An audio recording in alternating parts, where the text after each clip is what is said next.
If you're planning on falling asleep, please press the like button now and say hello in the comments. Subscribe if you haven't already.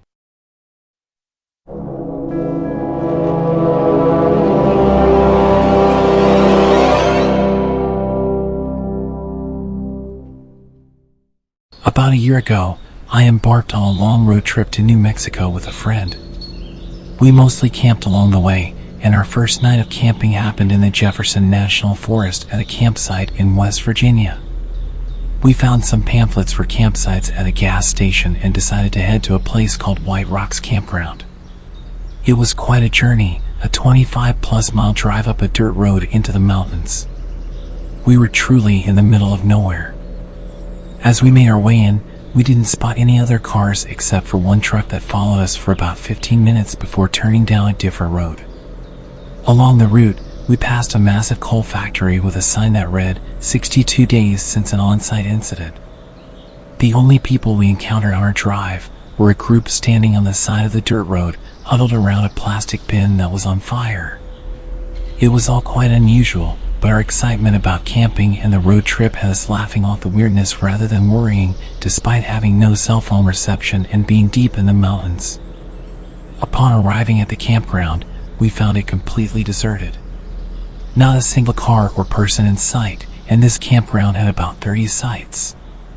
We drove around, hoping to spot someone, but when it became clear we were alone, we randomly picked a site and decided to stay. We got out of the car and stood there, listening. The silence was unnerving. I've always loved being in the woods and have never felt scared or intimidated, but this time was different. There were no bird sounds, just thick, eerie silence. It was like something out of a Blair Witch movie. The daylight was fading fast, and we decided to start a fire and set up our tent to get comfortable. My friend was in charge of setting up the tent, while I worked on the fire. As we went about our tasks, we'd occasionally stop and listen. My friend even commented that if anyone were to approach us, at least the crunchy leaves everywhere would make them easy to hear. You can probably see where this is going. I thought we were just getting spooked by our imaginations, but it genuinely felt like someone was watching us. It was the first time in my life I'd ever experienced that feeling.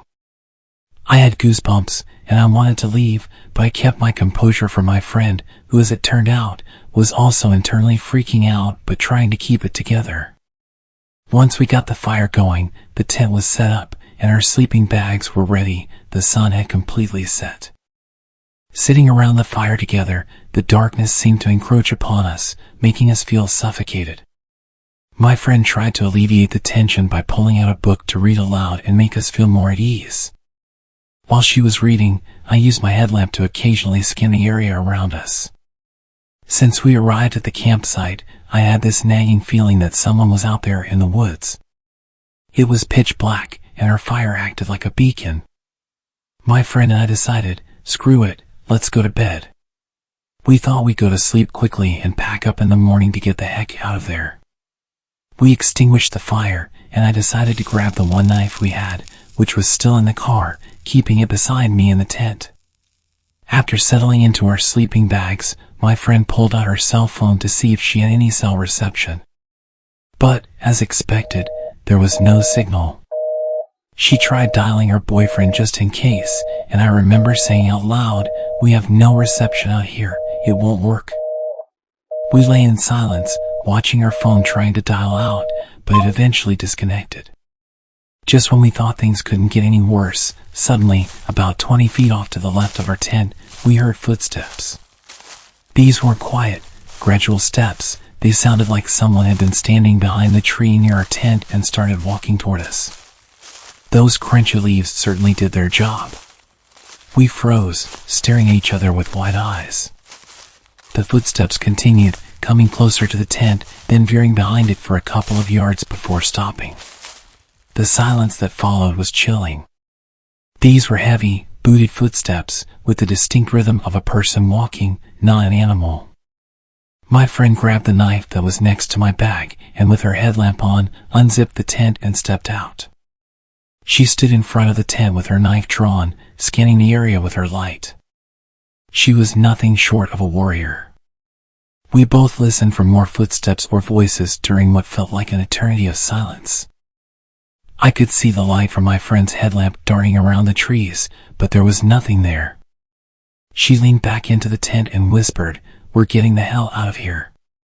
We packed up everything within maybe 10 minutes, moving quickly, and then we bolted from the campsite. Looking back on it, it's amazing how we didn't lose our heads. We stayed calm while packing, even though we were internally screaming with terror.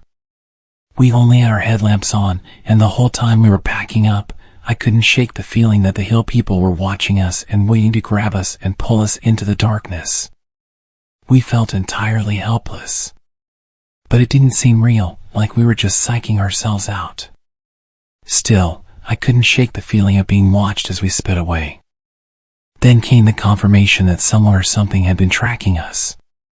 As we pulled out of the campsite, we spotted 2 dirty black trucks pulled off to the side of the road, concealed in the trees but still visible.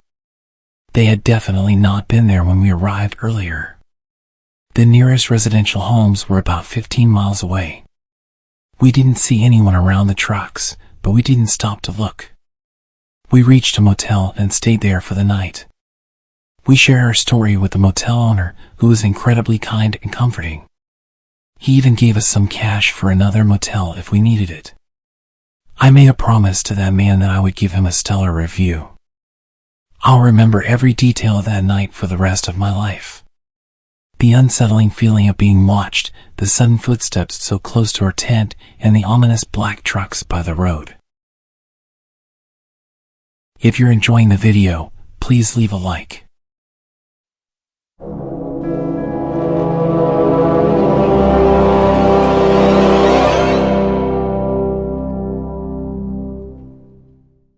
In the 90s, before everyone had cell phones, my Girl Scout troop was camping in a state park when a terrible storm came through the area, with major flood warnings. The rangers at the park frantically came through every campsite and evacuated everyone to higher ground.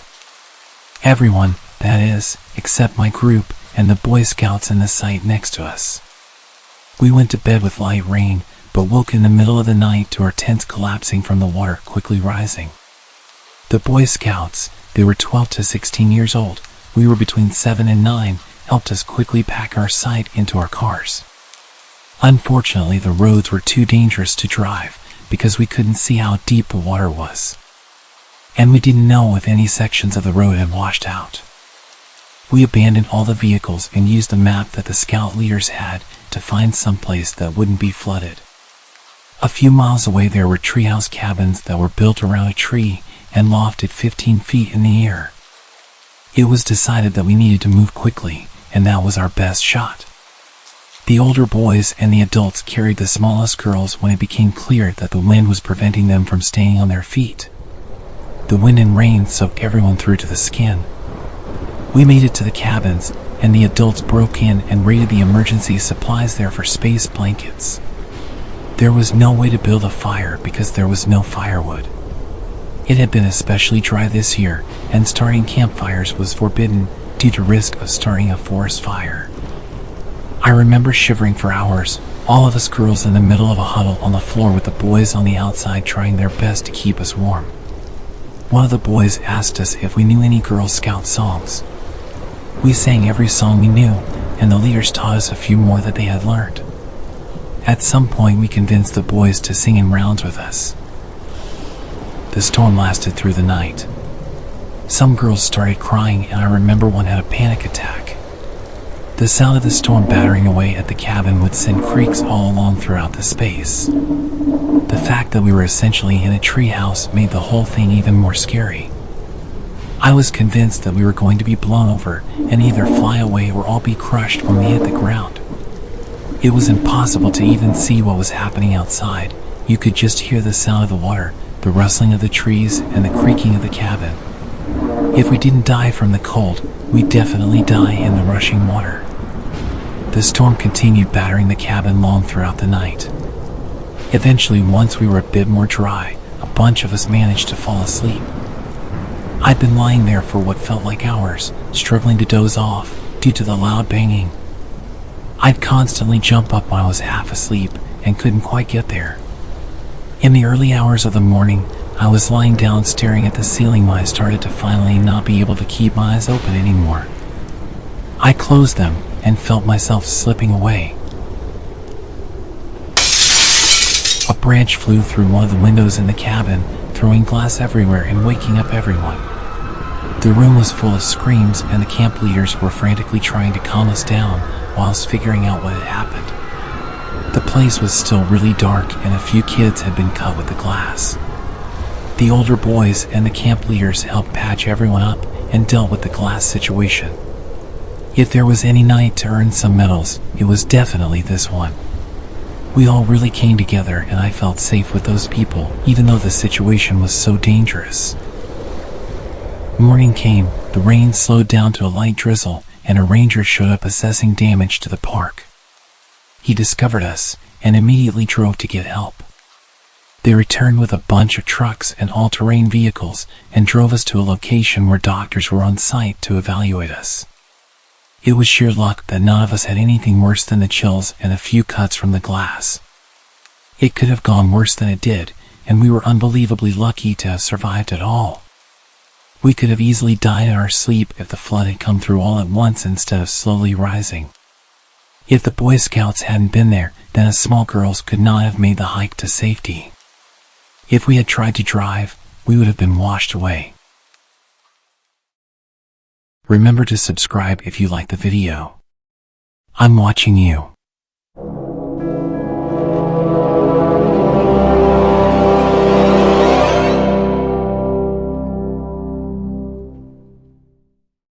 My wife, my dog, and myself were on our second day of an 80 kilometers hike in northern Ontario, Killarney Provincial Park.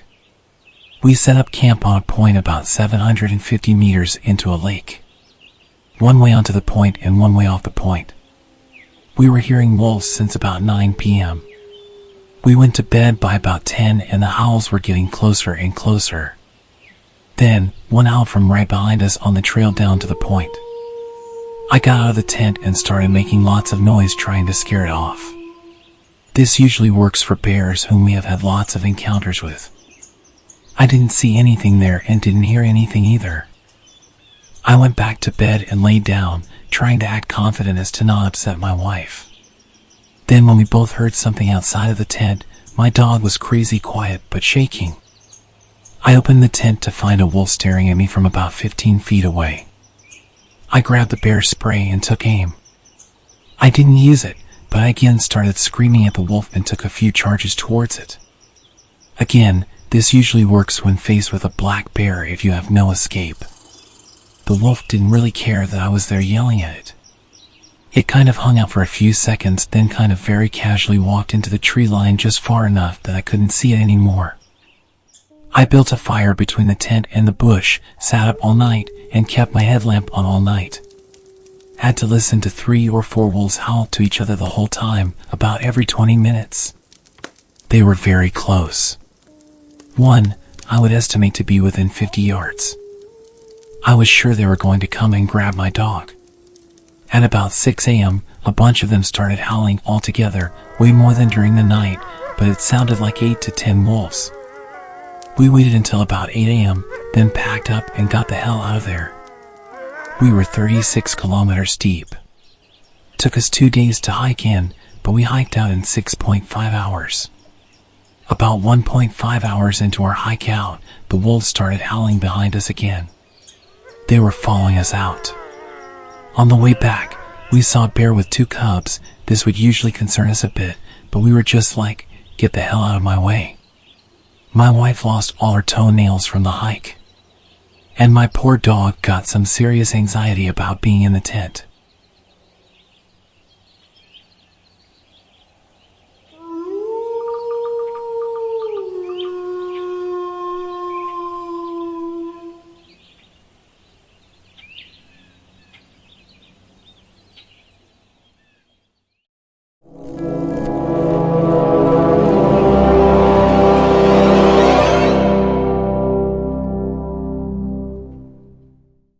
My name is Danny, and I was 19 when this happened.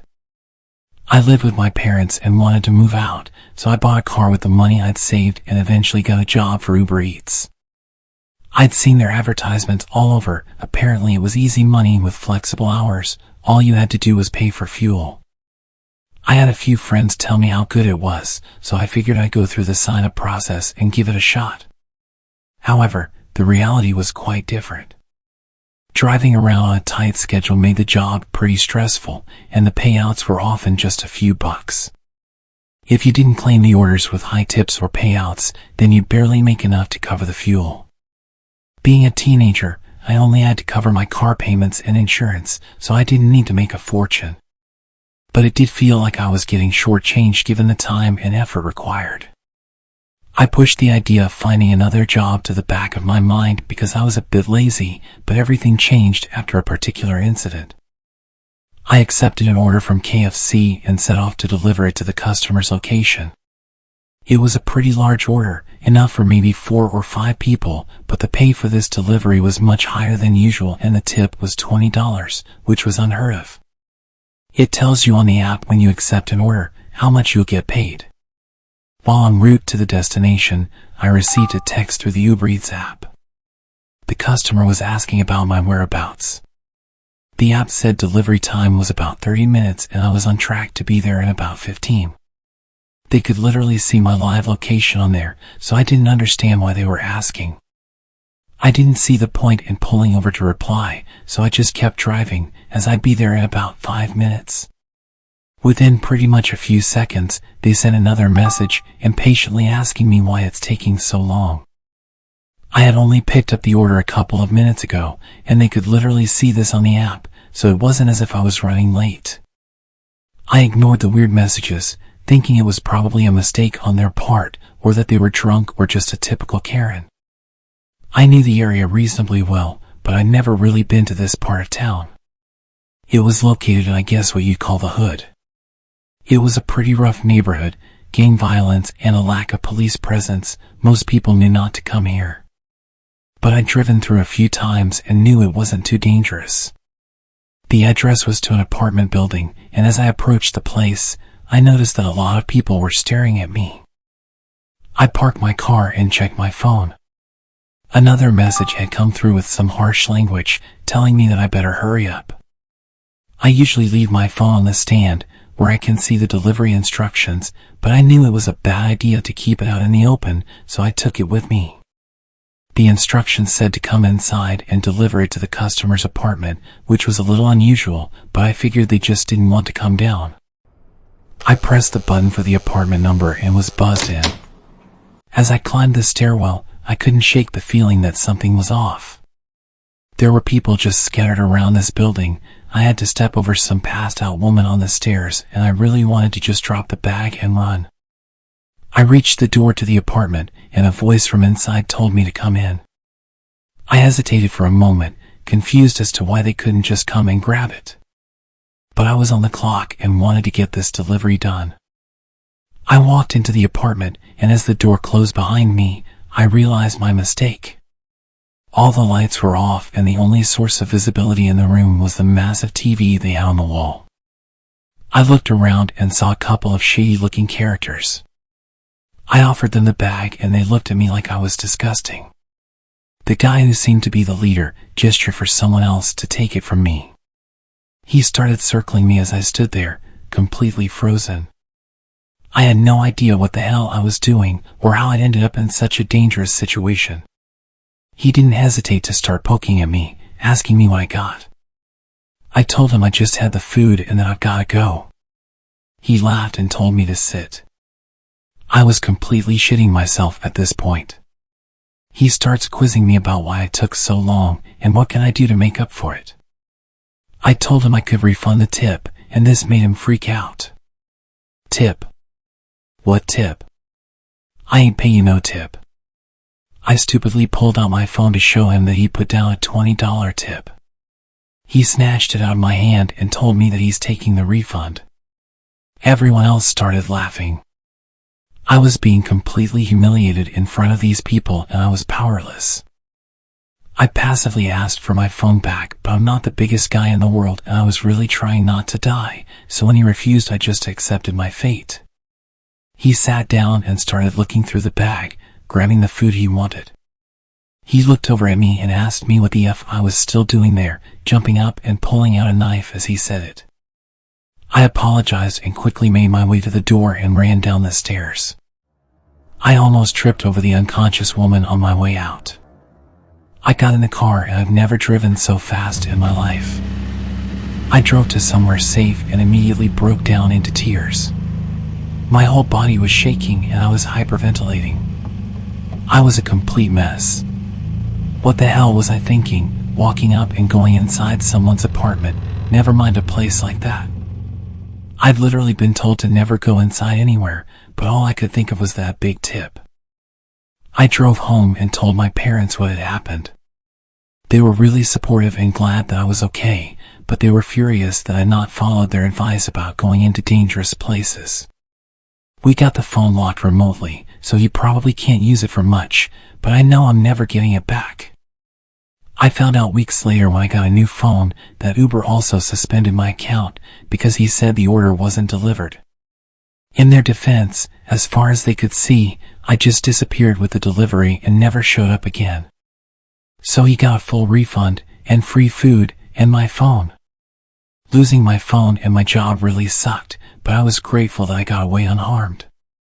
I had no interest in working as a delivery driver after that and got a job at a restaurant instead.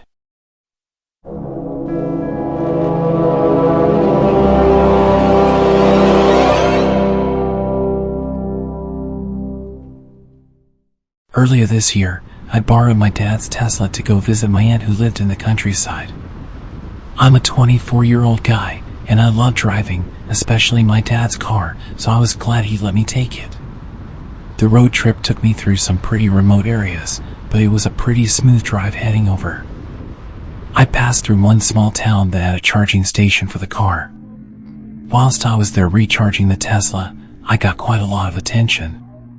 Apparently not many electric cars came through the area and they had lots of questions for me. I traveled the rest of the way with no issues and I stayed with my aunt for a few days and eventually decided to head back home on a sunny afternoon. I began my journey around 3 o'clock. The first part of the drive was through a busy town, and after that, I passed through some quiet suburban neighborhoods. But as I was taking the same route back, I soon found myself once again on the long narrow highway that seemed to stretch and turn endlessly. It was peaceful, but as the hours passed, I started to feel more tired. To keep myself awake, I turned on the radio quite loud, hoping it would wake me up a bit. I squinted at the road, trying to focus, and that's when I noticed a small glimmer of light in the distance. It was the reflection of my car's headlights on another vehicle parked by the side of the road. As I approached, it became evident that the car was abandoned. It was dark, and the windows were tinted. The area was quite remote, and the thought of getting stranded there was unsettling. The nearest town was an hour's drive back. I continued my journey but kept my eyes open just in case someone was nearby.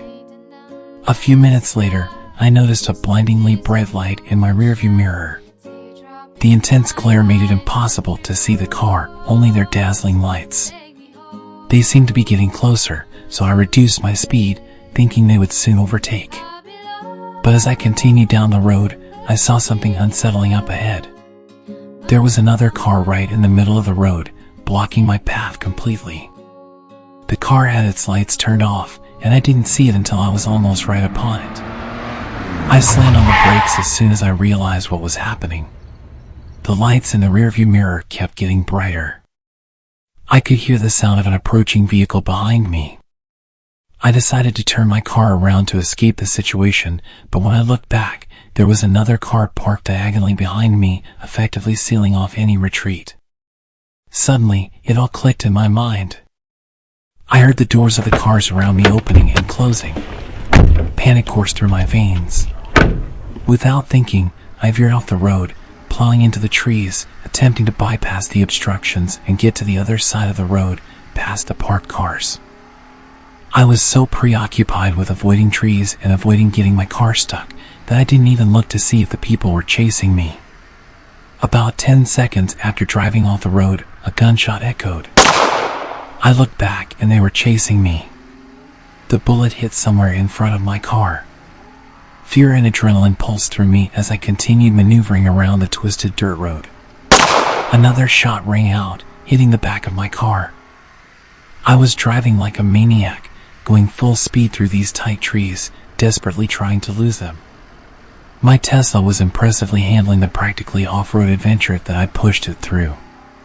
Eventually, I could see that I lost them, but I didn't slow down until I hit the highway again. It took about 10 minutes of driving before I regained enough cell phone reception to call the police. The attackers didn't catch up, and as far as I know, they were never apprehended. To this day, I can't help but wonder about how they had such an elaborate setup. Had they spotted me coming in an expensive car and somehow thrown together a plan? Was it the guys I'd been speaking to when charging my car? I told them that I was going to be heading back through in a few days. It really bothers me not knowing, but as you can imagine, I'm not allowed to drive my dad's Tesla anymore. Making these videos takes a lot of time and effort, so your support is appreciated.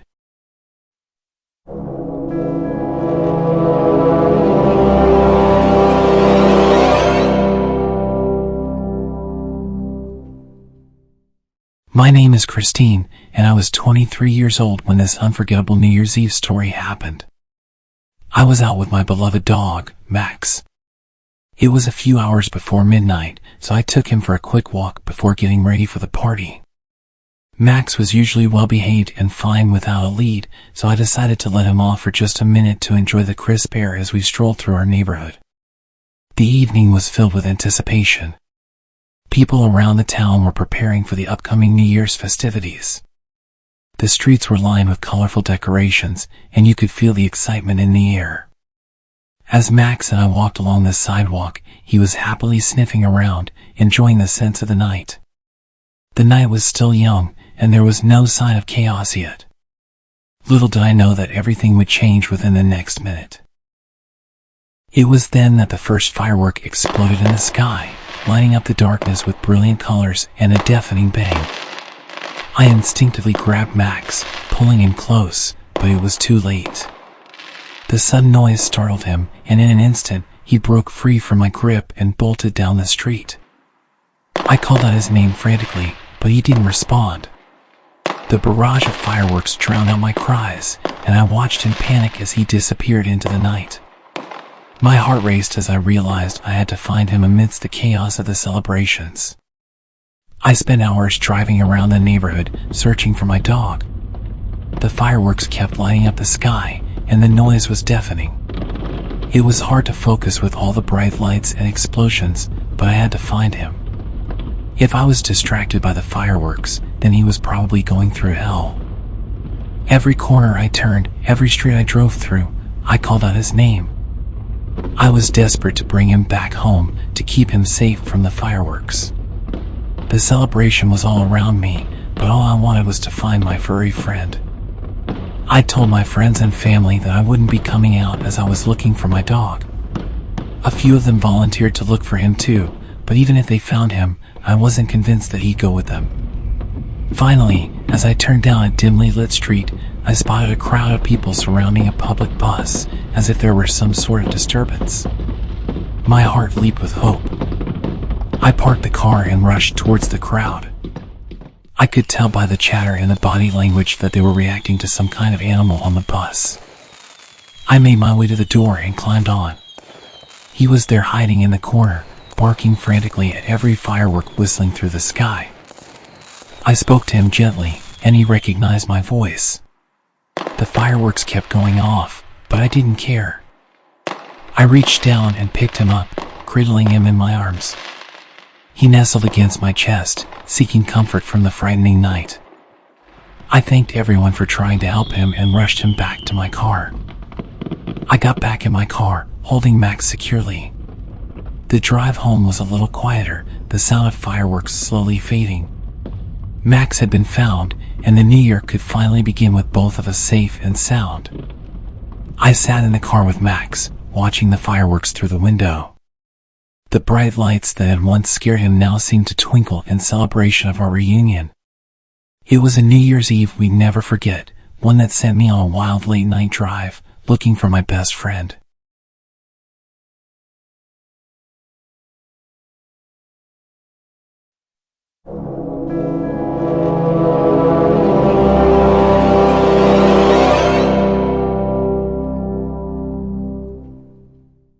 It all started on a sunny day in college. I had just finished my last class and was excited to get back to my dorm room.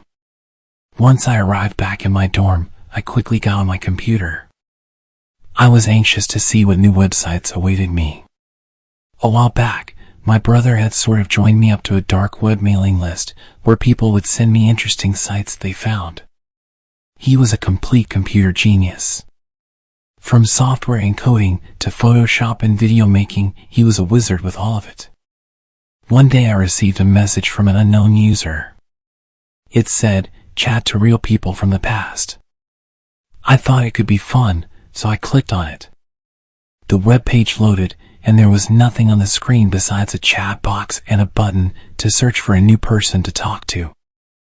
I clicked on the button to find a new person to chat with, and it took some time, but eventually I connected with somebody. There was no text or anything. Then, all of a sudden, I received a message. It read, "Dear friend, I am writing this internet mail to anyone who cares to read it. I am soon to be a father to twins. I hope this mail reaches you in good condition.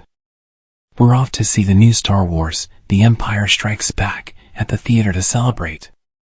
New Star Wars. That movie was over 30 years old at this point. This had to be some kind of lame joke, I thought to myself. There was no way a guy in the 1980s was communicating with me. I decided to play along and thought it was all in good fun. "Yeah, I wouldn't call that movie new. I watched that when I was a kid." He replied saying, "What are you talking about? The opening night is tonight. You must be thinking of a different movie, unless you live abroad and it came out early there." "No. I'm a college kid in America," I replied. I went on to list every Star Wars movie and TV show that exists since then. "I think you have a very strong imagination," the guy replied. He wrote a long message telling me that they only have plans for a certain amount of movies and that he knows his stuff. He reminded me of my dad. He was a major Star Wars fan. I was fully indulged with the time travel role play and told him that I knew a massive spoiler for The Empire Strikes Back. I was respectful enough to ask him if he wanted to hear it, and he confidently replied, challenging me to spoil it for him. "If you've seen the movie, you know which one I'm talking about." He laughed and told me that's impossible, and mentioned that he was heading off to the theater. He stopped replying at this point, so I assumed that the fun little role play was over. It was quite wholesome, and the guy really played the part well, speaking like someone who'd only just figured out what email was and with a polite tone throughout. I went about my day, probably studied a bit less than I should have, and had a small chat with my brother. I told him about the guy from the 80s, and he laughed and told me he'll have to check that website out. He was much more nerdy, and he was really into all that stuff. He was a bit on the antisocial side, so the dark web was his happy place. Hours later, I heard a ding. I'd left the website open without noticing. The 80s guy had actually replied. He was going crazy, asking me how I knew about the big spoiler, and speculating that I must have had early access or worked on the film. We had a further back and forth about how I lived in 2023, and I really played into the part about being in the future, teasing him about the technology we have here. Part of me enjoyed the role play, even though that usually wasn't my thing. He asked for my name, but I was smart enough not to give someone on the dark web any details about myself. So I asked what he was called, and I felt my stomach twist when he told me. Alfie Rogers. This was suddenly not a very fun conversation.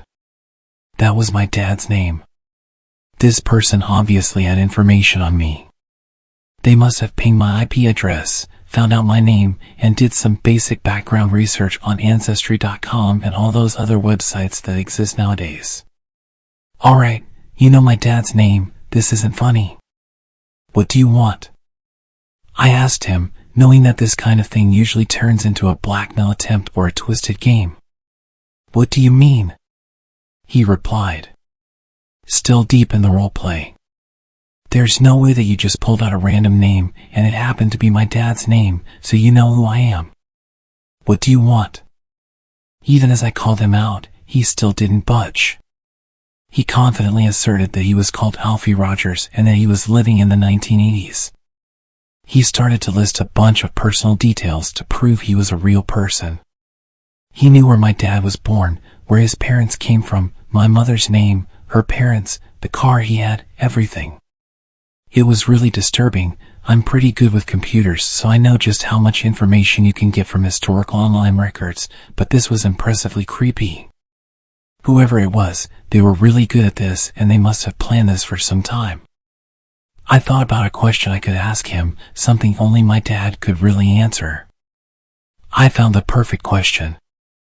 We had an old dog when I was a kid, and unfortunately we had no photos of her.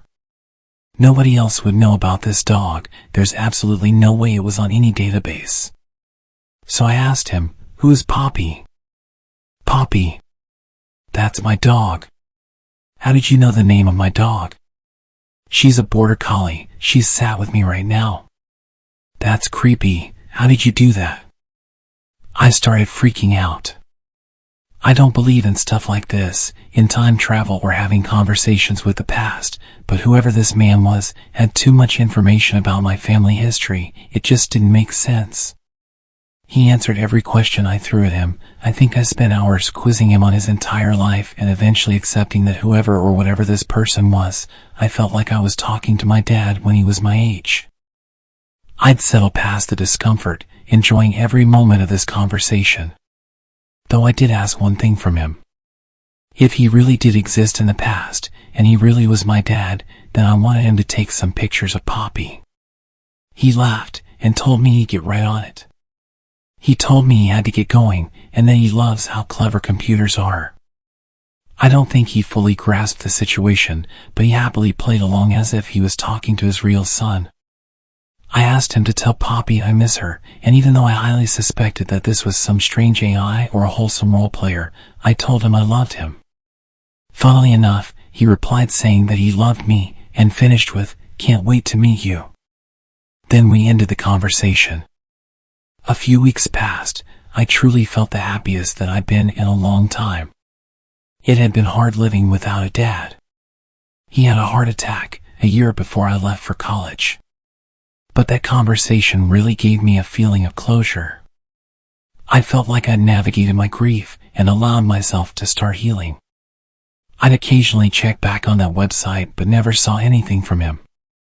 I suppose it was a one-off thing.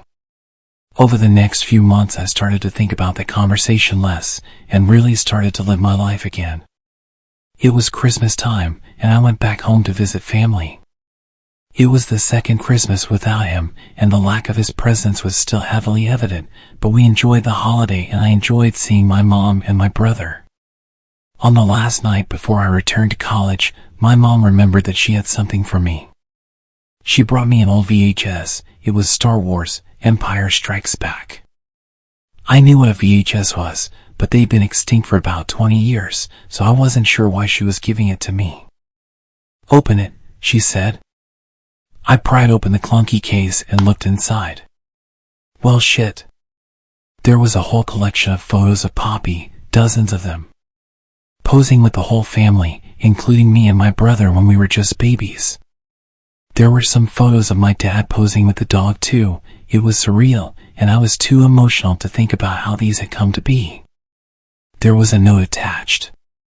"For my brilliant children, may the force be with you." He was always a bit of a dork. My mom said to me, "I thought we didn't have any photos of Poppy. I don't even remember your dad taking these." A glimpse of happiness and nostalgia was noticeable in her voice. "But your brother found them a few weeks ago." I gave her a big hug and went to find my brother. I told him how great it was that he found them and started to look through them. I told him all about the website and the man from the past who claimed to be my dad, and that we even had a conversation about him taking photos of the dog. He was happy to listen and go through the photos with me, but he was his usual quiet self and didn't have much to say other than a few positive comments on the photos. He hadn't been the same since he passed. But it was nice to see him with a smile for the first time in a while. So that's my story about my time-traveling conversation with my dad.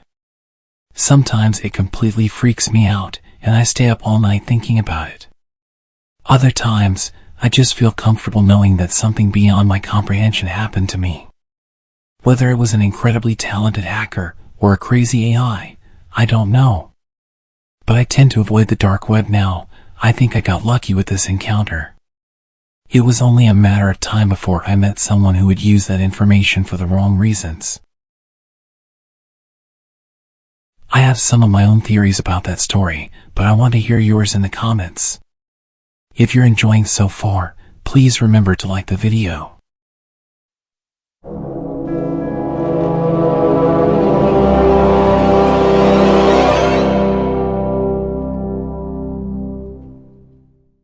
Okay, so before I start, this was many years ago and I don't do this kind of thing anymore.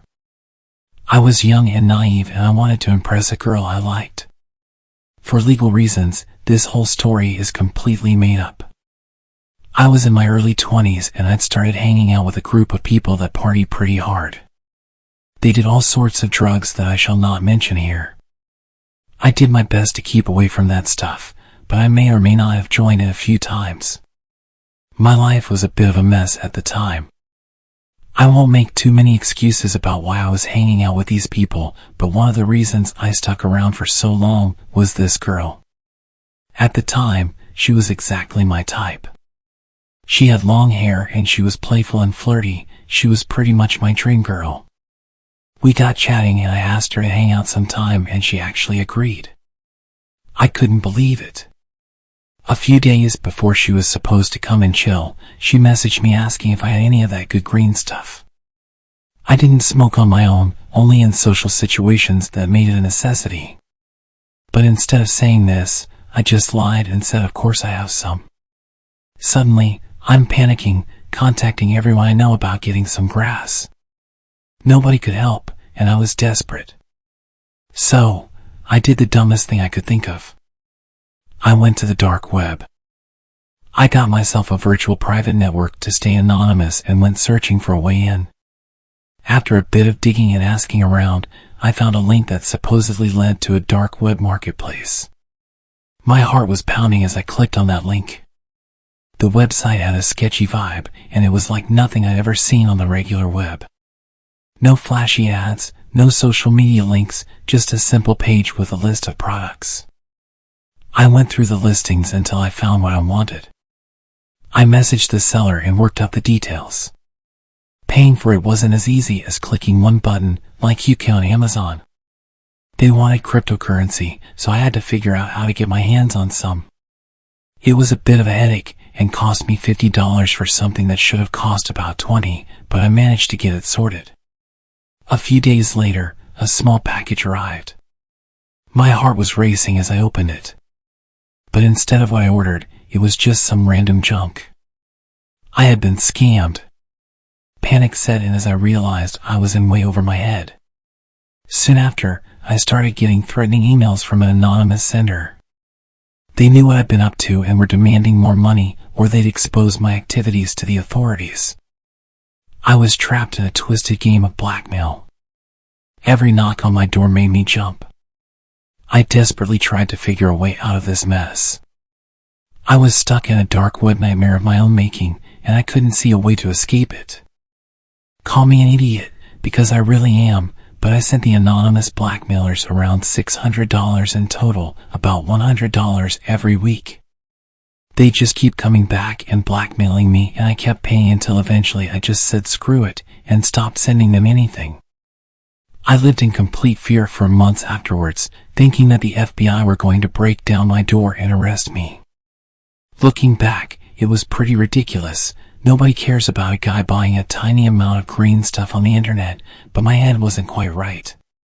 The worst part is that the girl I liked didn't even care. She came over and we had a great night and she didn't even ask about it. So, if there's a moral to the story, other than avoiding the dark web, I'd say don't do drugs just to impress someone. And don't send $600 to people blackmailing you over a misdemeanor.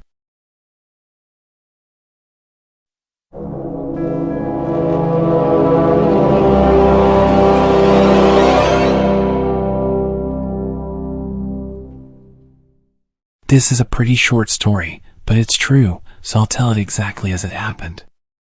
At the time I was a 23-year-old man, I had a history of using the dark web, browsing random sites, ordering some stuff, never really had any issues. I will mention though, that I used literally no programs or filters to protect me. I just went in deep, and assumed that my antivirus would protect me from any harm. Ladies, cover your ears for this next part. Unlike other young men, I would watch adult content, and one night while I was feeling particularly lonely, I found some videos that I wouldn't watch with my parents. I sat in front of my laptop and did my business. 2 nights later, I get an email. Weirdly, it said that it was sent by my own email address. I hadn't seen anything like that before. I click on it straight away and I can't describe the feeling that hit me. There was a video attached, and it was me, in my birthday suit, furiously playing rock, paper, scissors in my lap. You could see everything, including my face at some point in the video when I adjust my seat. So there was no denying who it was. The email listed a bunch of demands: go online and buy some Bitcoin or gift cards and send them to him. Or the video of me sending would be sent to my family. The blackmailer had the decency to list the names of my family members, just in case I thought he was bluffing. He gave me a time limit of 48 hours, and pointed out that he could see that I'd opened the email because he was in my computer, and threatened that if I contact the authorities or start searching about how to deal with this situation, that he would release it all. Call me crazy, but I thought about it for a few hours and decided my dignity was too expensive. I wasn't going to pay someone to hide the fact that I do something that almost every other adult in the world does. I called his bluff and got my friend over to help me clear any viruses from my laptop. He thinks he found how they access my webcam, but we couldn't be sure, so I always have it turned off on the settings, as well as putting a sticker over it. I messaged everyone on the list that he sent me, telling them that they might receive a video of me, and explained the situation. They all just laughed and told me I was gross. The blackmail guy never did send the video as far as I know. But I learned my lesson about taking online privacy a bit more seriously.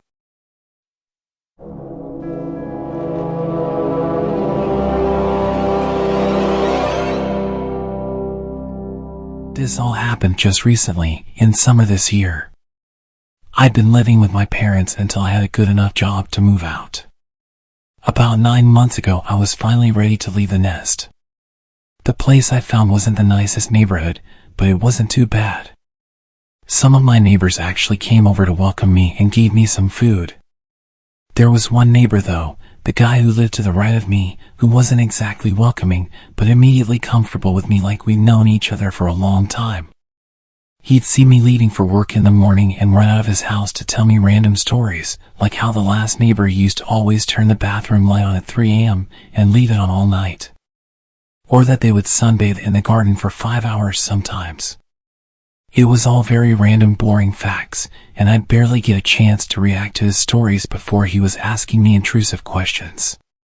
Like, why did you leave for 83 minutes last night? It's worth noting that his voice was a bit odd. He spoke with a very particular inflection every time he'd say something. Like an enthusiastic nerd, if that makes sense.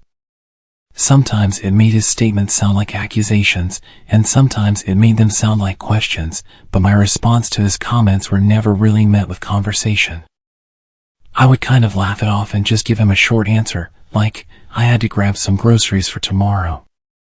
But he'd be really quick to interrupt and remind me that the last neighbor never took 83 minutes to grab groceries. And he'd say it with an almost accusatory tone. Like what I was saying was ridiculous. I assumed he was just a bit odd, and didn't call him out on his intrusive questions too much. This continued for weeks. He'd either run out to come and question me about my day-to-day activity, or he'd come knocking at random hours to tell me facts about my life. He would tell me that he noticed that I left at 8:33 this morning instead of the usual 8:26. I had different ways of reacting to this, sometimes thanking him for letting me know, sometimes being rather dismissive, but always friendly. He was never interested in any other kind of conversation. He'd tell me his observations and then leave. The months went by, and his behavior continued. Almost every day he'd stop me in the morning or come knocking to tell me something about his observations. He seemed harmless, so I just let him do his thing. One evening while I was going for drinks across the road, I asked my neighbor if she ever had any issues with him. She paused almost immediately and looked at me with a serious expression.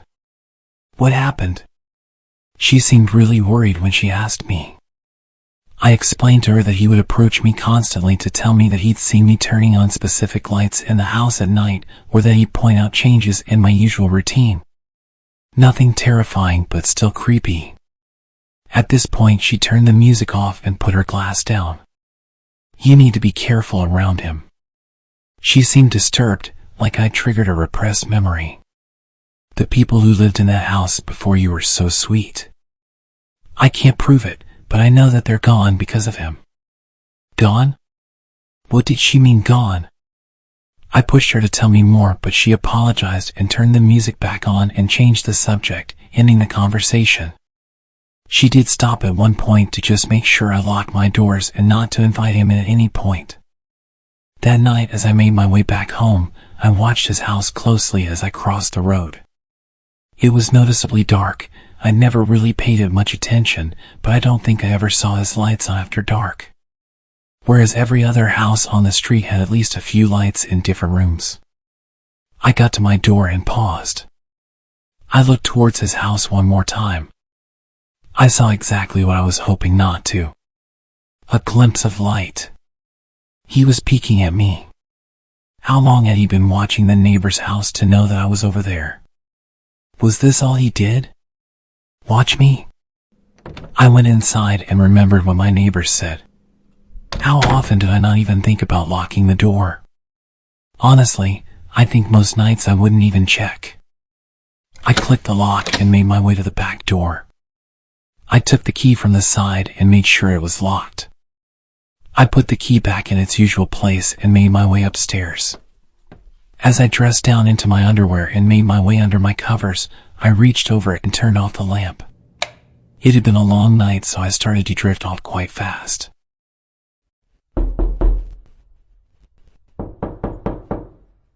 Did I hear that? Was that knocking?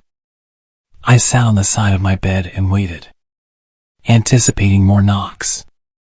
About a minute passed and I didn't hear any more knocking, so I assumed I just dreamt it as I was half asleep. I lay back onto my bed and closed my eyes once again.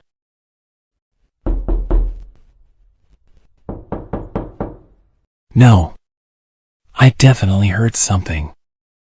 I was in a weird state of being half asleep and a little bit tipsy, so I threw the light on and made my way to the window. I couldn't see anything or anyone outside. The sound of me opening my window was loud enough for any visitor to hear. I called out into the darkness, asking if anyone was there. At this point, any normal person would step into view and show themselves, but nobody reacted. Nothing. I know that someone was knocking.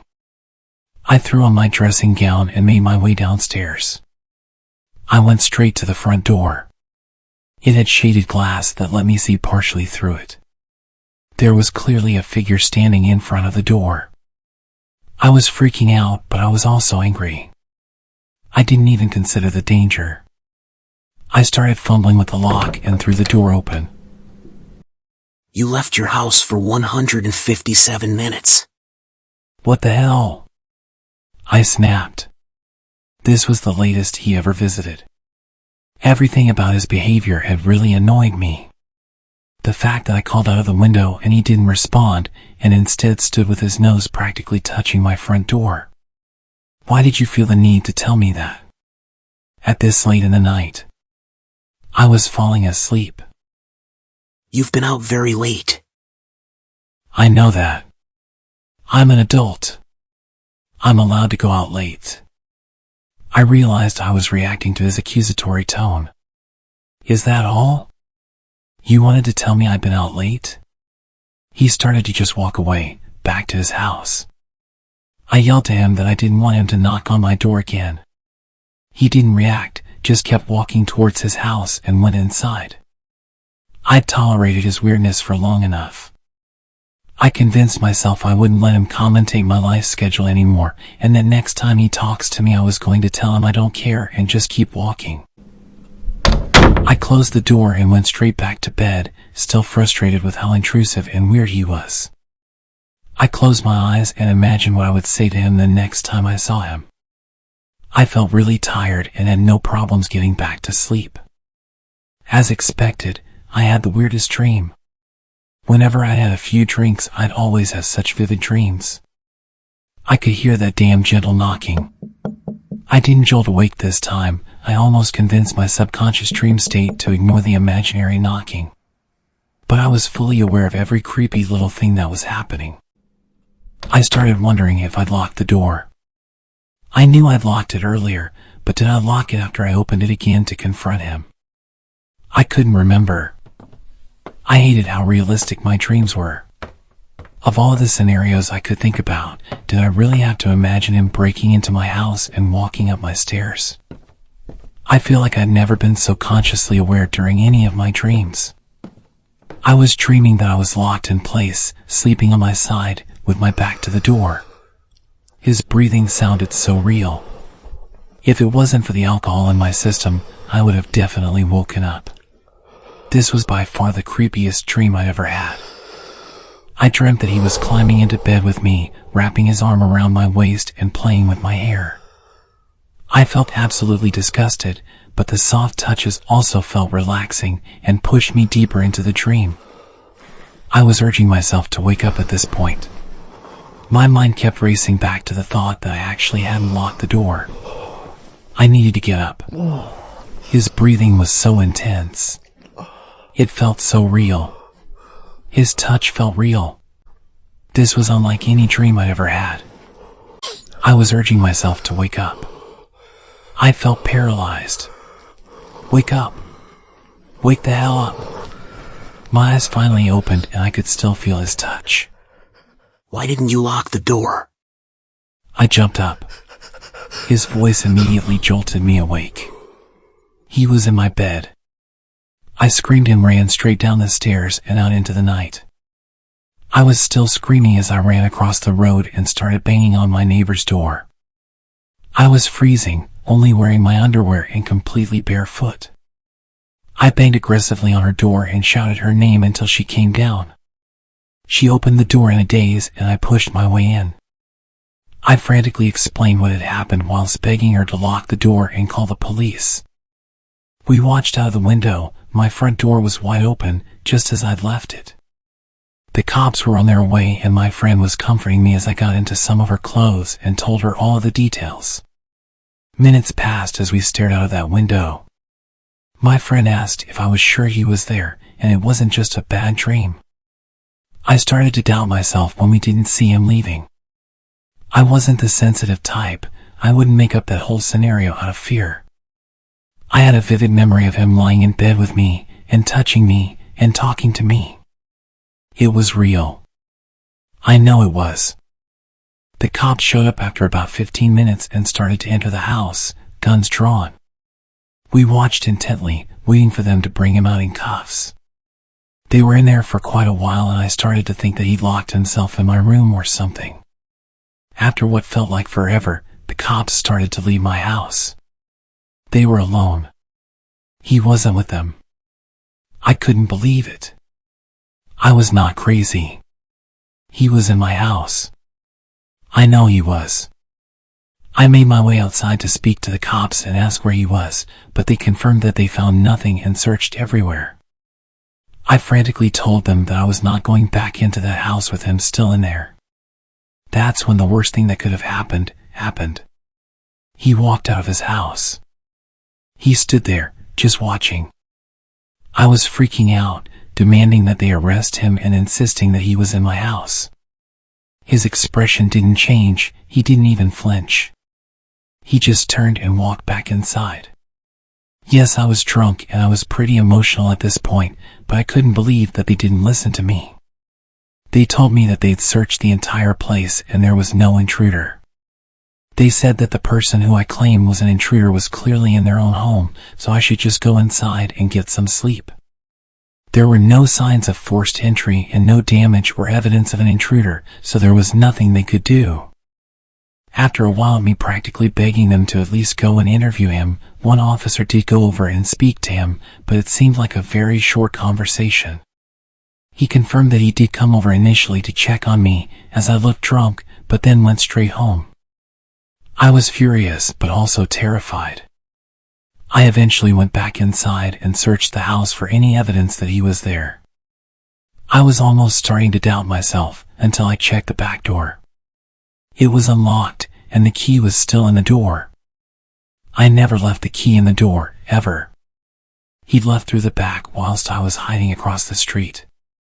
He'd been in my house and there was nothing I could do about it. I made my way upstairs after properly locking every door. The sick freak had made my bed. It was perfectly tidy and the covers and pillows were placed perfectly.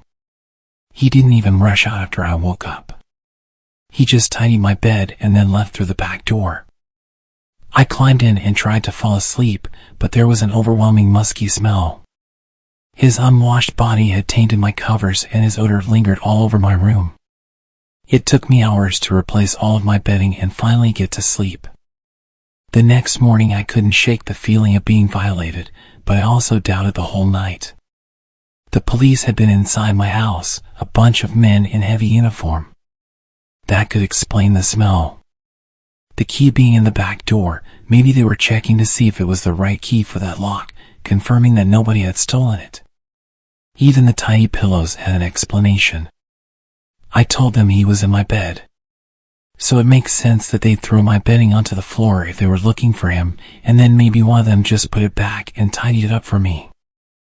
I followed my usual morning routine, and then at 8:30 as I approached my front door, I took a deep breath, anticipating his presence. I left my house and headed towards the road, looking in his direction as soon as I stepped outside. There he was, walking out of his house to greet me. Like clockwork. I froze and tensed up, ready to scream or punch him if he got too close. You're running 3 minutes later than usual. Did you remember to lock your door this time?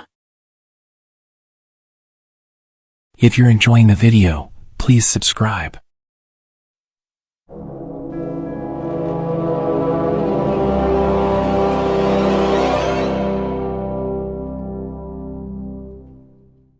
When I was 12, we had this neighbor. She was an elderly woman, but she was surprisingly active. We'd always see her around, carrying weeks' worth of groceries up the hill like it was no big deal. She was outside doing her gardening almost every day. She was a tough old lady.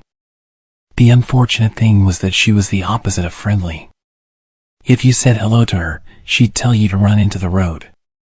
She hated people and was a very bad neighbor. She would complain about every little thing and show up late at night to tell you that you're too loud and threaten to call the cops. Our family got into quite a few arguments with her. Whenever she would come over to complain, she would aggressively insult all of us. My parents got sick of this and just started insulting her back, telling her she was old and miserable and she would die alone. I didn't like it, but I figured it was just adults letting off some steam. I'm sure I even caught her smiling on her way back home after shouting with my parents. She had quite a reputation around town for being a witch. There were all sorts of rumors about her being hundreds of years old and having the stamina and strength of a 20-year-old man. They were not wrong about that. People would say that they'd seen her performing rituals through her window and that she kidnapped children and ate them. It was all silly stuff, but at the time I found it fun to believe. Anyway, the real scary part happened when I was home alone playing on my Nintendo. I could hear an odd sound outside my window, like an animal scratching at a door. I paused my game and went to check it out. I couldn't believe my eyes when I saw it. She was in our backyard, clawing at a window with a screwdriver, trying to get into the house. I opened the window and told her that I'd called the cops. She didn't hesitate to run back home. It was still so strange seeing this old woman running back at such speed. I actually did call the cops and told them what had happened. They told me they were on the way over and that I should go upstairs and lock myself in the bathroom. Within a few minutes I could smell something that made me panic. It was smoke. I immediately assumed she'd set the house on fire. I ran to open the bathroom window and that's when I realized what had happened. The smoke wasn't coming from my house. It was coming from next door. For whatever reason, her house had set on fire and she was still inside. Before the fire department could arrive, the whole place had gone up in flames. They announced that she died in that fire and we even went to her funeral. There weren't many people there.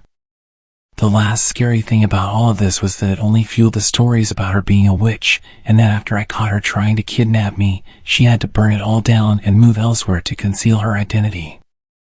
I don't know what to believe, but I do enjoy telling this story every Halloween.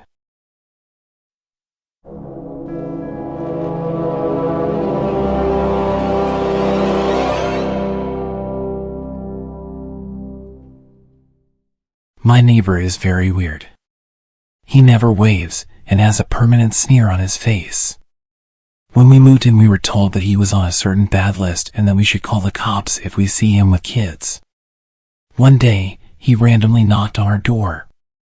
I'd never spoken to him before, and without even introducing himself properly, he proceeds to launch into his explanation of the reason that he's on the registry. Basically, he claims that he accidentally hurt some kid in a locker room while they both happened to not be wearing any clothes. He says it was plain old vanilla assault where both parties just happened to be in their birthday suits. He repeated multiple times that he is absolutely not into children. Then he left without even letting me talk. That was literally my first introduction to him. Other than the notification about him when we first arrived. And that wasn't even the creepiest thing about him. At some point, he started building a sign in front of his house. Not like a little poster. It's professionally printed on metal and mounted on two huge posts, like the ones you see outside a store or along the highway. The sign is a picture of a puppy and a long rambling story about how someone ran over his dog on this road 10 years ago. But it's written in a way where he seems to accuse the neighborhood of murdering his dog. Next to this sign, covering his entire fence, is an enormous banner saying, "We miss you." I don't know why it says that, since he lives alone. And finally, an even larger picture of the puppy, which isn't necessary, because directly in front of the banner, sitting on a folding card table, is the actual puppy. He must have had the dog stuffed when it was ran over. I could see from my window that he would hide behind his fence for literally hours, peeking at the puppy on the table, as if he were waiting for someone to mess with it. He did this for days, until finally bringing the stuffed animal inside. The puppy and the banner disappeared, but the metal sign was permanent. It stayed up for years, until a storm ripped it down. I always wondered what he does with the dog. Did it stay in a closet, or does he keep it out in his house? Well, one day I got my answer. I have a friend who does construction, and funnily enough, he was hired by the creepy neighbor to build a shed. Without even asking, he tells me that the guy keeps an ugly stuffed puppy in the living room like a piece of furniture, and then he talks to it constantly. There were plenty of other creepy things, but the big puppy shrine was the most notable. I never did see him with any children, but I'm constantly on the lookout.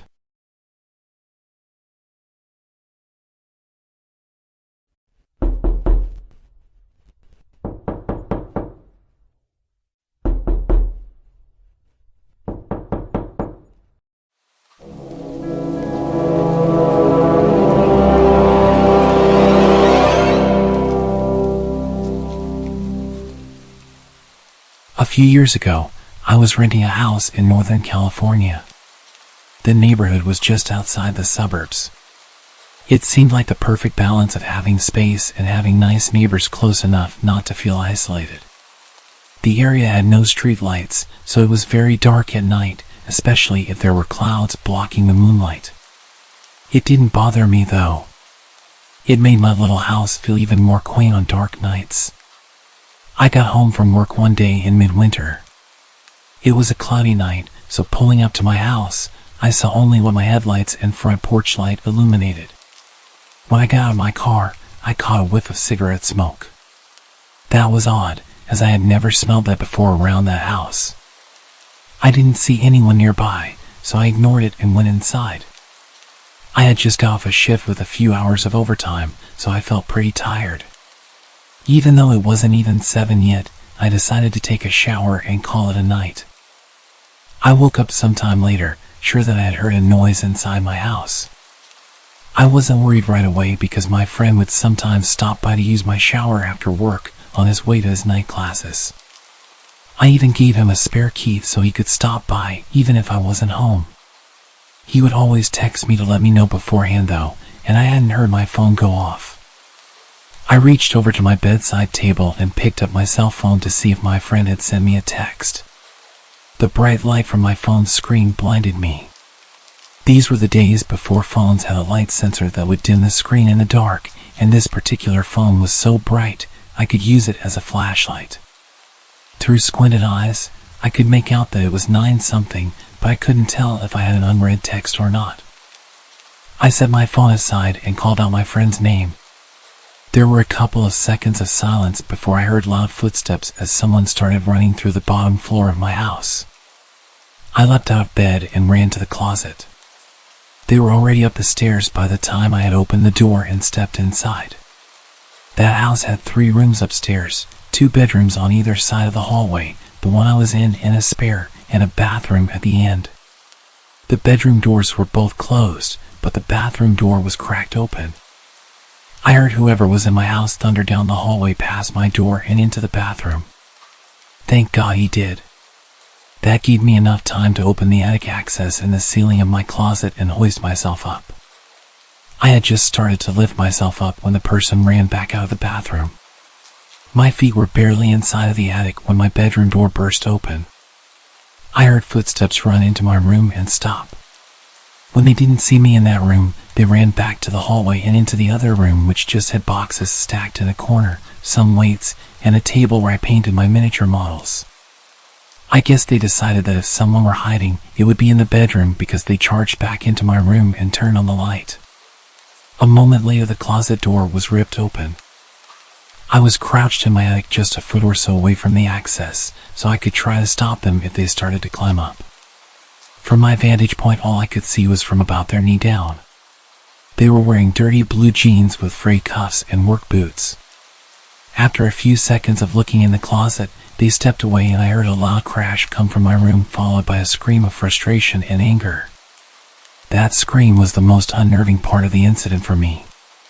It reminded me far too much of my stepfather, who would scream in a similar way when he lost his temper. He would eventually be placed in a mental hospital for several mental disorders that resulted in erratic and violent tendencies. The man in my house ran back down the stairs. I heard crashes and clatters as things were thrown around and furniture was knocked over. I stayed crouched in the attic. I had left my cell phone when I ran for the closet, and I wasn't certain I could climb down without him hearing. After some time, the noises stopped. I started counting slowly. When I reached 1,000, I decided it was safe enough to climb down and call the police. The first thing I noticed when I exited the closet was the intruder had flipped my bed over. I assumed in an attempt to find me. That was the loud noise I had heard after he stepped away from the closet. I couldn't find my cell phone, so I went to the landline by the bed and called the police. I waited in my room until I heard them call out from downstairs. The first floor was a mess, but I had expected that. Chairs had been knocked over, the sofa had been flipped. All the books, pictures, and knickknacks I had on my shelves were strewn across the floor. The cupboards in the kitchen had been opened and all the boxed and canned foods had been thrown to the ground. As far as I could tell though, The only thing missing was a single knife out of the wooden block in my kitchen. The police checked the house from top to bottom. They found that the side door had been forced open by something like a crowbar. They also found a few cigarette butts along my fence line, along with some foil and an empty pen, which the police said people often use to smoke meth, so they think he had been watching my house for a while. I realized that he must have been out there smoking a cigarette when I got home. They collected up the evidence and told me I should stay with family or friends that night and get that door fixed as soon as possible. I opted to just not sleep. I moved a shelf over to block the broken door and spent the next couple hours cleaning things up. I would often go to the window with a flashlight and shine it along the fence line where the police found the cigarette butts and foil, but I didn't see anything. The next day I called to have the door fixed and get motion lights installed at the back and sides of my house. I ran a phone cable up into the attic and added a landline. I never wanted to be stuck up there without a phone again. Nothing else happened at that house though. I lived there another 3 years without incident. One more precaution I took was practicing getting out of my bed, going to my closet and climbing into the attic as quickly and quietly as possible. I even practiced doing that at my new place, except now I go to a crawl space at the back of the closet instead of the attic. I try not to think about what would have happened if I had been a bit slower getting to the attic, or if he hadn't gone into the bathroom at the end of the hall first. If you're enjoying the video, please gently click the like button and subscribe if you haven't already.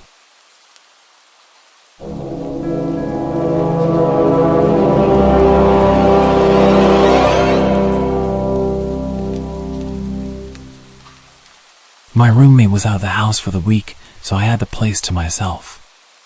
It was spring break, so my college classes were out. I had no plans and really nothing I needed to do. On Monday, I was basically trapped inside due to a huge storm blowing through our city. This was common around this time of year, but it still always seemed worse every time. The trees always looked like they were going to blow away, and the house would shake and creak non-stop. Knowing I wouldn't be able to sleep, I decided to just stay up.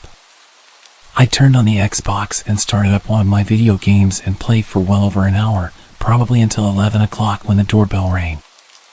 I paused the game and got up, but then I remembered the whole storm situation. Who would be outside right now? I went over to the front door and looked through the peephole, but nothing. I opened the door. The wind and water hit me right away, but when I looked around, I didn't see anyone. I closed the door and thought maybe the wind had somehow rung the doorbell. I don't know, it sounds dumb now, but what was I supposed to think? I went back to my game, but only a couple minutes later, I heard a huge crash in the backyard, stuff tumbling over and breaking. I immediately knew it was our patio furniture and ran over to the back door. Everything was scattered around the yard, blowing around in the wind. I quickly put on my shoes and went outside, pushing each piece of furniture up against the back of the house. The wind was so heavy it would even hurt sometimes when the water would hit my face. I was rushing, going as fast as I could until I saw someone. They were standing at the edge of the backyard, watching me. I looked back at them for a moment, but then grabbed the last piece of furniture and ran inside to escape the rain. I looked out the back door as I dried off, but the person was gone. Between that and the doorbell ringing, I was a little bit nervous. I sat in the living room this time, just scrolling on my phone because I was tired of being interrupted. After a while, I struggled to keep my eyes open. I got a blanket and laid down on the couch. I didn't feel like going upstairs, and the storm was much louder up there. It took a while, but eventually, I drifted off and fell asleep. A few hours later, still well into the night, I woke up from a sudden burst of heavy wind outside, shaking the house. I pulled the blanket to the side and sat up, moving my feet to the floor as I prepared to go check if the furniture outside was still there. But just when my feet touched the floor, they were soaked. It woke me up immediately. I looked down and saw a puddle on the ground right next to the couch. Then I saw another, leading in a line across the floor. Inside the puddles were faint muddy shoe prints. I stood up and ran to the corner of the room, heart beating rapidly in my chest. After a minute of hearing nothing but the wind outside, I slowly followed the shoe prints. They led all throughout the house, upstairs and down, but I could clearly tell that they entered through the back door, which I had stupidly forgotten to lock in the rush of getting out of the rain. I locked it and pulled my phone out to call 911, but then the thought crept into my mind, what if they're still inside? I stayed quiet and moved into the corner of the house where I felt the most hidden. I waited in silence for them to arrive. When they did, they took a look around, seeing everything I saw, but nothing more. They told me it seems like a personal attack because nothing was missing, and they were clearly focused on my house in particular. However, they walked right up to me while I was sleeping and seemingly did nothing but watch me, which is super creepy but doesn't make much sense. If they wanted to do something to me, they would have done it at that moment. After some thought, this had led me to believe that whoever it was had actually come from my roommates. They saw me, then looked around the whole house, and then left, doing absolutely nothing. So if this was a personal attack and my roommate was there, I think things may have gone a lot worse than they had.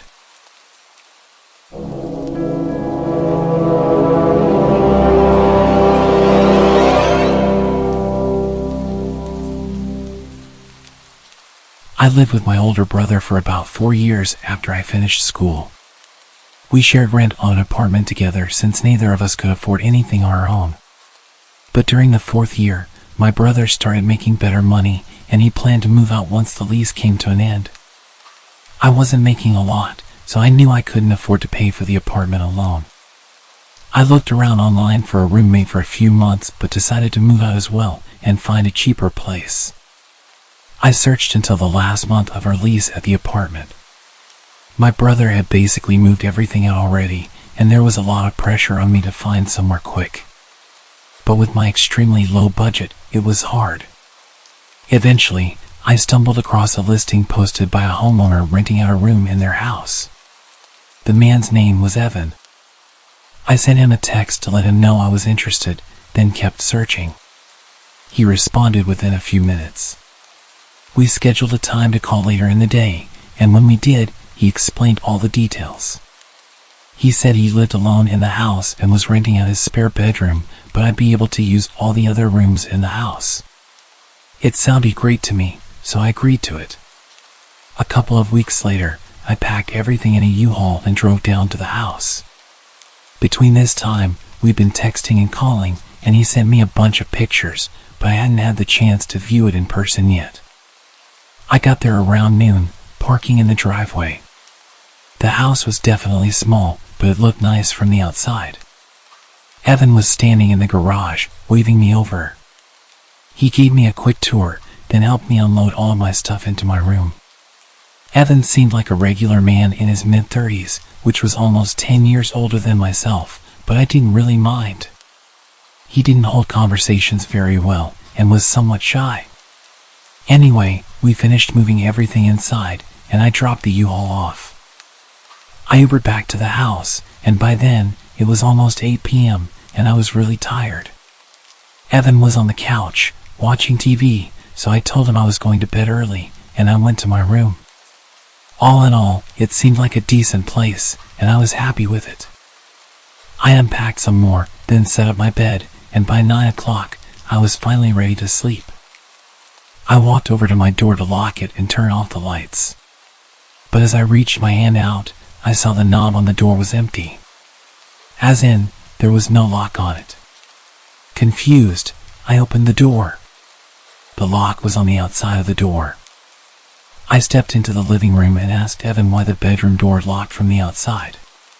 He looked confused and said he never noticed that, but he would switch it around tomorrow. I shrugged and said okay, then went back to my room. I was tired and not too worried about it, but it was definitely an odd find. I got in bed and fell asleep. In the middle of the night, I woke up. I heard someone moving around in the kitchen, which I assumed was just Evan getting water or something. I closed my eyes again. A minute later, I heard him walking back down the hallway, but as he was passing my room, he stopped. I opened my eyes and looked at the door. He was standing out there quietly for maybe 15 seconds before I heard a click. He locked my door.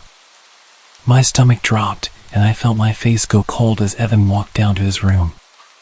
As soon as I heard his bedroom door shut, I got up quietly and went over to the door. I tried the handle, and it wouldn't budge. I stood in shock for a few seconds, coming to the reality that this man I just met has now locked me in a room.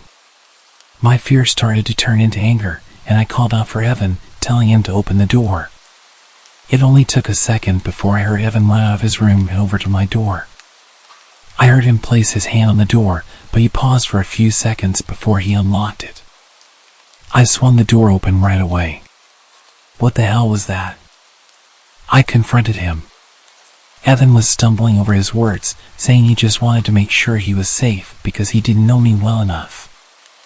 I understood that concern, but locking someone in a room was not a smart way to go about it. I told him that I was going to pack up and leave in the morning. I stayed up all night on the couch in the living room, waiting for the U-Haul store to open at 9 o'clock. I looked into the hallway, seeing Evan's bedroom door was still closed, hopefully meaning he was still asleep. Then I drove straight there and drove the U-Haul back to the house. When I went inside, Evan's bedroom door was open. "Evan?" I called out. I walked over to his room and peeked my head inside. His room was empty. I moved my eyes around the room in disbelief, seeing as things were only getting weirder. I backed out and got straight to moving my stuff. I powered through 2 hours of moving boxes and taking apart my bed. I only had 2 boxes left, and I ran inside and picked up another, then rushed to the front door until Evan appeared in the doorway. "Move," I said. He stared at me emotionless. After a few seconds, he stepped aside. I hurried past him and shoved the box in the U-Haul. The last box was half full of random food I kept from my old pantry at the apartment. I decided to just leave it. Evan was freaking me out, and I wanted to get away from him as soon as possible. I started closing the back of the U-Haul before Evan interrupted. "You forgot this." He held out the last box. "Oh yeah, thanks." I grabbed it from him and climbed back into the truck. I felt him watching me as I stacked the box, and when I turned, he had his hand on the door. He started pulling it down, trying to close me in. I was able to stop him before the door was even halfway down. I shoved him to the ground, but he got up and ran. Not into the house, but off into the trees, away from the property. I didn't know what to think, but I didn't care. I quickly shut the back door and drove away. My brother was nice enough to let me stay with him until I found a new place. I don't know what happened at that house, or what would have happened, but there was definitely something very wrong going on.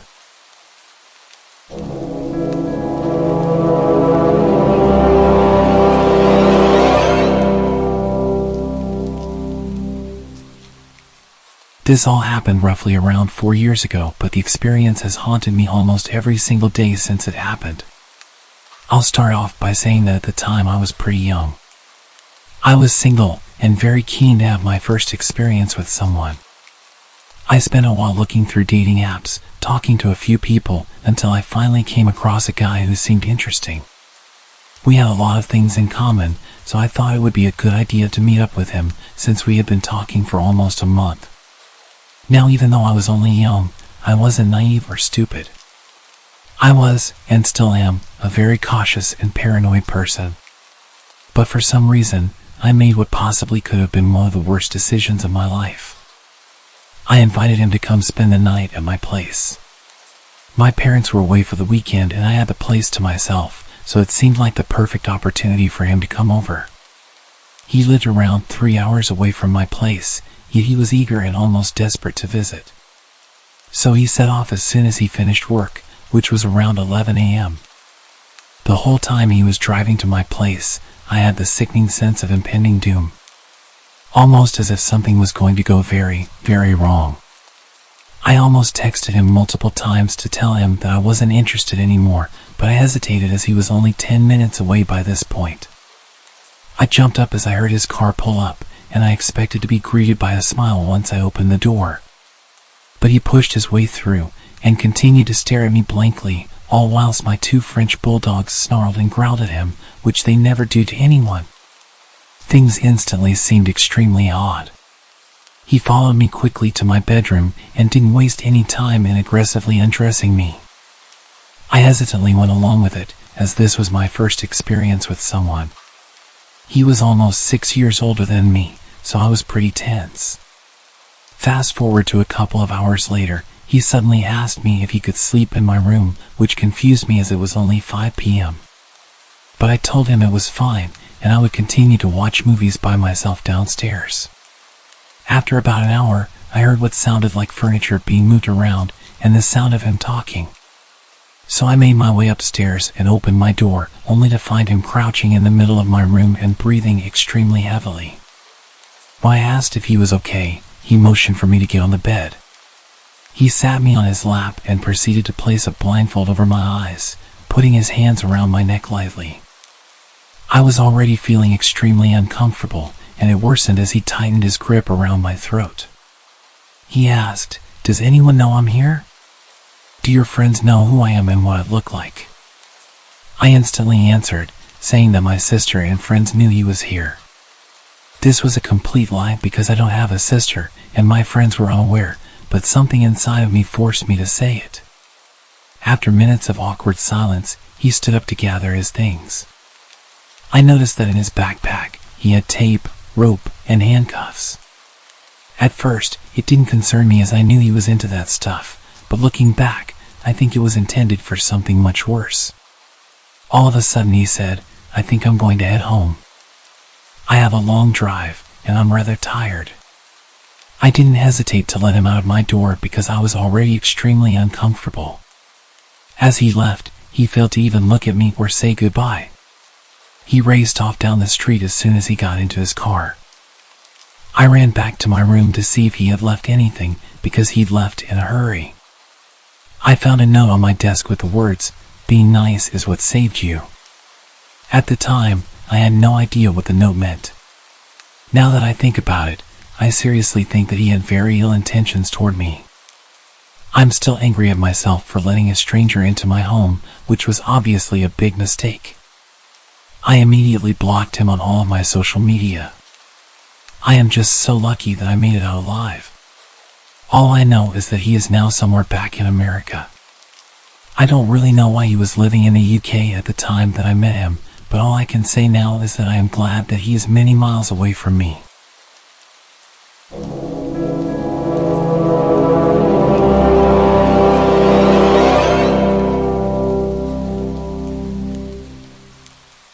About 10 years ago, I lived on my own and didn't have much company. I was quite depressed at the time after losing my girlfriend to a drunk driver. I was enjoying a beer and watching the sunset on the back porch when I saw a large, scruffy man emerging from the tree line. My heart skipped a beat as he stumbled towards my house in a menacing way. Living alone, I often used my backyard for target practice. And at that moment, I was immensely grateful for it. Instinctively, I rushed to bolt all the doors while frantically dialing the police. What I didn't know was that this intruder had broken in the day before through a basement window and had spent the night squatting there. He had left the basement door unlocked, and at this point, he'd made his way inside the house and was making his way up the stairs towards me. I gripped my rifle, aiming at the approaching man as he descended the hallway. I shouted at him, ordering him to stop and get on the ground, but he just kept walking towards me. I fired the first round, loaded with rock salt, but he showed no reaction. I quickly followed with a rubber bullet to the chest. Yet the drugged-up guy, who was clearly out of his mind, continued advancing. This guy was huge, at least twice my size, and I realized that whatever drugs he had in his body were going to push him through any pain that a rubber bullet would inflict. He was backing me into a corner. I desperately begged him to stop and warned him what would happen, but he just moaned at me like a zombie and shouted, "Shoot! Do it!" Then he lunged towards me. I took my third shot. I can't recall whether it was buckshot or a slug, but it left a gaping hole in his chest. It barely even slowed him down. He kept coming, and in a frenzied struggle, he wrestled me to the ground. He was moaning and coughing up blood. Suddenly, he grabbed my face with both of his massive hands and started squeezing my head. It was utterly terrifying. I could feel him trying to burst my skull open like a balloon. I don't know how long it actually lasted, but it felt like forever. Eventually, the injury finally caught up with him, and he died on top of me. I was laying with him crushing me for a few minutes. My energy was completely drained, and I could barely breathe with his weight on top of me. His body was pushing my rifle into my chest, and it was causing me serious pain when I tilted his body to the side. I was completely drenched in his blood, and I can still remember the overwhelming smell. I'd completely forgotten that I was still on the phone with the operator, who had heard our entire exchange, which more or less amounted to me pleading, "Stop, or I'll shoot," and the man menacingly taunting. The police arrived soon after, and the incident made it to the local papers. There was a criminal investigation, but eventually, I was cleared of any wrongdoing. It turned out that the intruder was wanted for murder of an elderly couple in Baltimore and had somehow made his way 50 miles up the road into a rural area.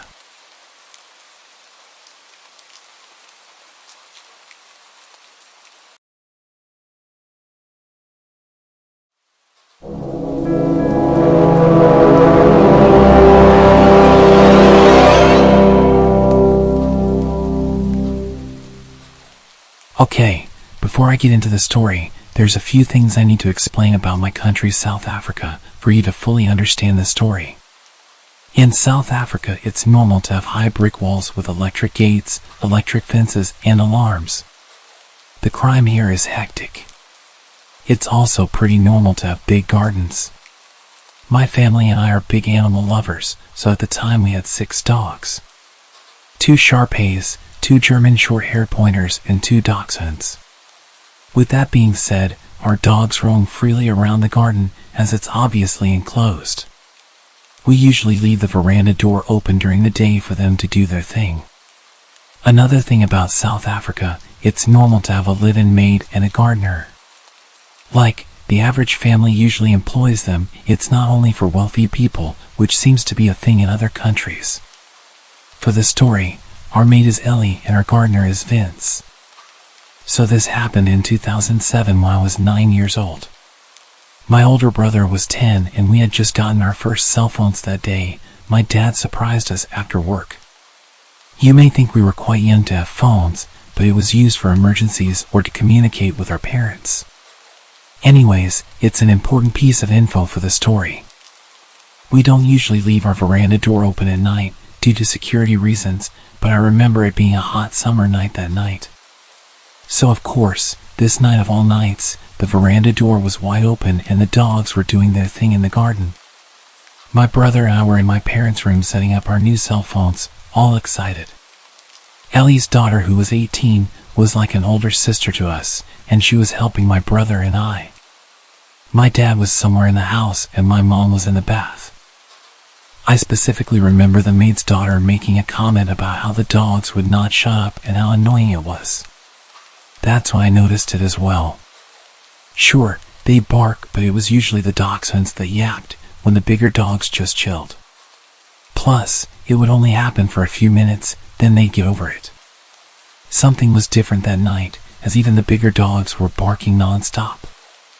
My dad appeared in our room and mentioned to us that he'd also noticed the dog's incessant barking, and he was going to check if everything was okay. No alarm bells went off in my head, and I don't believe my dad thought anything was amiss either, because my brother asked to investigate with him, and my dad agreed. I was obviously too engrossed in my new Sony Ericsson. My dad said he had a terrible feeling because of this, and because of how out of character the dogs were acting.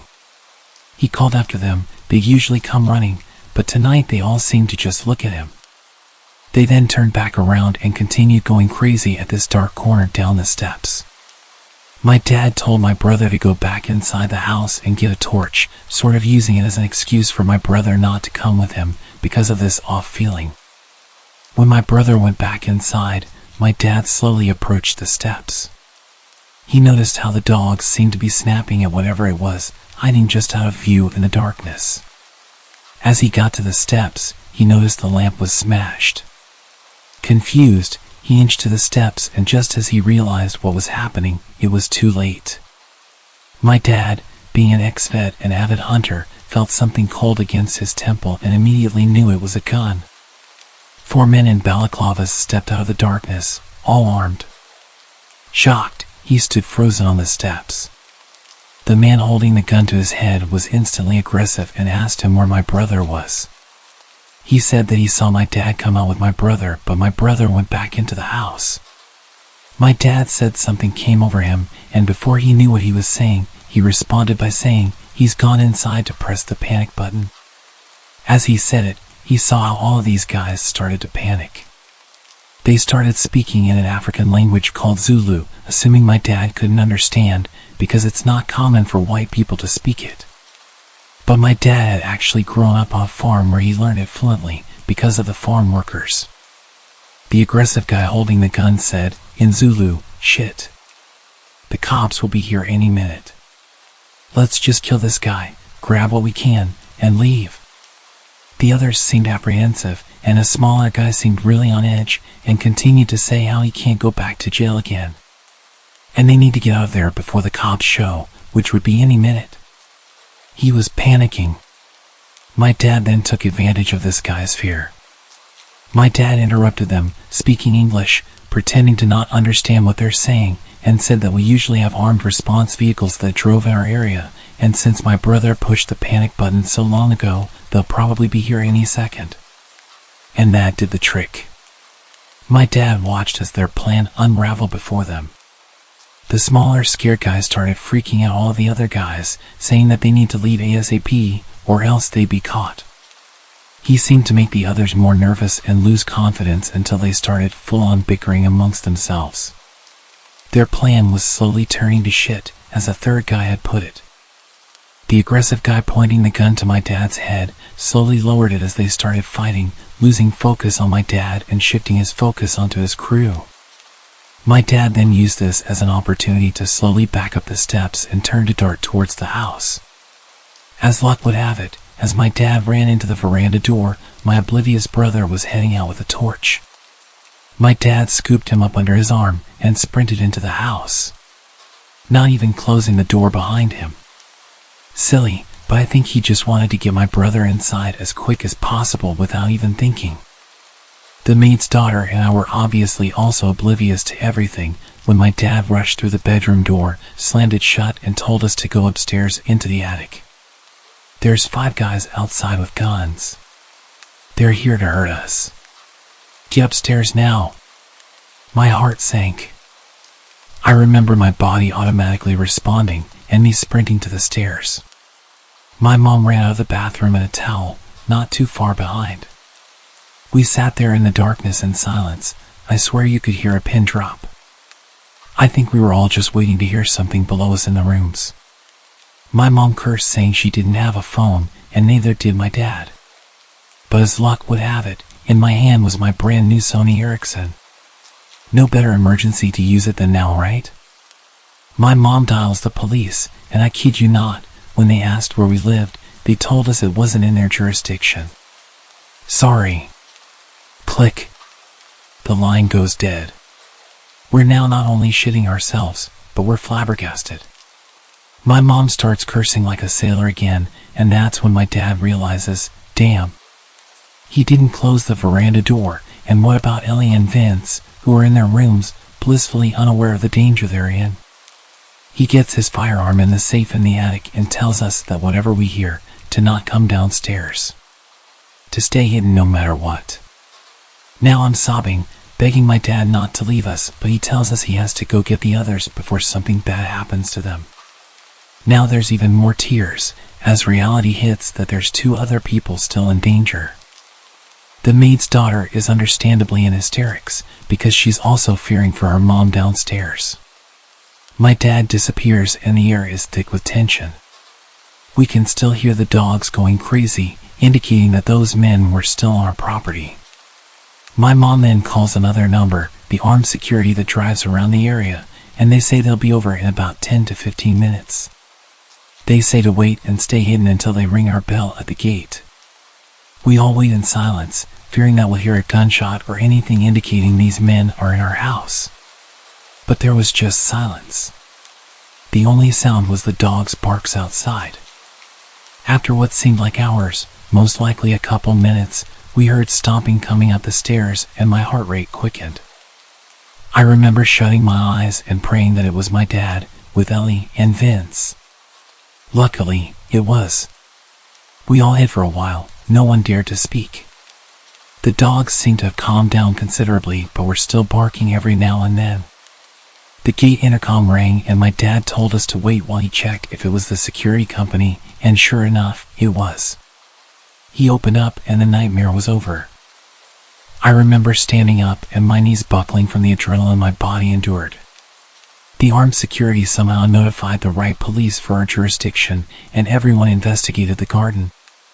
They found that there were actually 7 pairs of footprints and that these guys had bent the spikes on our wall and just climbed over. We got an electric fence shortly after. So there must have been 2 other guys hiding in the shadows that my dad hadn't seen. Which is actually creepy in its own right. South Africa's violent crime is quite bad, and it's sickeningly common for torture and other terrible things to happen during home invasions. I was obviously so young at the time, I didn't know the horrors of the world and was just scared of my family getting hurt. Now that I'm older, just the thought of 4 women being in the house, and my mom being in nothing but a bath towel, gives me the chills to this day. The cops said the fact that there were so many guys, instead of like 1 to 3, indicates that these guys possibly had sinister intentions. Thank goodness nothing happened to my family, and I'm forever thankful for my dad's quick thinking regarding the panic button. Also, I'm so glad my dad understands Zulu and could manipulate the situation to benefit us. Lastly, my family will forever be in debt to our good boys and girls that warned us that night. A terrifying and life-changing outcome would have 100% happened had it not been for our incredible dogs. From that day onwards, my dad always gave them leftover rice or meat with their dinner. I'm sure there was a special place in heaven reserved for you angels. If you're enjoying the video, please leave a like.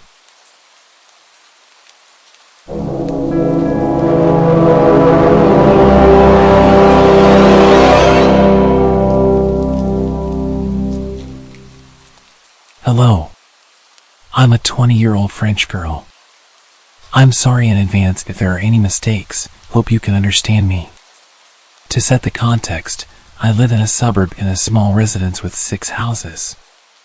My gate is often broken, and most of the time it's wide open, giving easy access to our small courtyard. My house has 1 floor with 4 bedrooms, including mine. Downstairs, there's a guest bedroom which we use as a treatment room due to my health issues. It's where we keep all the equipment and medicines. I also have a dog who means the world to me. He feels everything and even senses my epileptic seizures before they happen. He can even tell when the nurses are arriving by the sound of their tires in our yard. He never barks unless there's a problem. A nurse visits me 4 to 5 times a day for treatments, including infusions. This is an important part of my story. One morning, as usual, my nurse, Sandra, arrived at 8 a.m. She administered my treatment, and we chatted like we always did. After about 40 minutes, she left, saying she might be a little late next time, but I shouldn't be worried. That day, my parents were at work, and I had a medical appointment in the morning. I was home alone, except for the nurse's visits every 4 hours. When I returned from my appointment, I sat on the sofa with my dog while waiting for the next nurse. When I heard tire noises, I thought it was Sandra arriving a bit early. My dog started growling, which was unusual. I looked at the time, 11:50 a.m. I assumed Sandra might have switched with the previous patient, as she sometimes did. I heard a knock and I went to the door. I saw a young woman I had never met before. She introduced herself as Camille, a 3rd year at nursing school, and explained that Sandra had sent her to prepare my treatment. I wasn't suspicious. I was used to students coming over. But I was a bit surprised because Sandra usually informed me in the morning or sent a message. Also, she never left a student alone on the first visit. I led Camille to the treatment room and showed her the way. While she washed her hands, my dog's behavior became strange. He growled as she approached me and circled me, so I decided to leave him in the living room and close the door to keep him calm. I didn't pay much attention to what Camille was doing. I was on my phone at that moment. Then, I noticed she was preparing a syringe rather than using the pre-made saline syringe as usual. I glanced up and saw that my treatment ampoules were untouched, but I had heard the distinct sound of ampoules breaking. Something felt off. As she approached me with the syringe, I received a message from Sandra saying she'd be there in 5 minutes and asked me to start setting up the equipment. I made up an excuse, telling Camille that I needed to use the restroom and left her in the treatment room. My dog kept barking and growling. When I reached the toilet downstairs, I sent Sandra a message telling her about the woman, and she had no idea what I was talking about.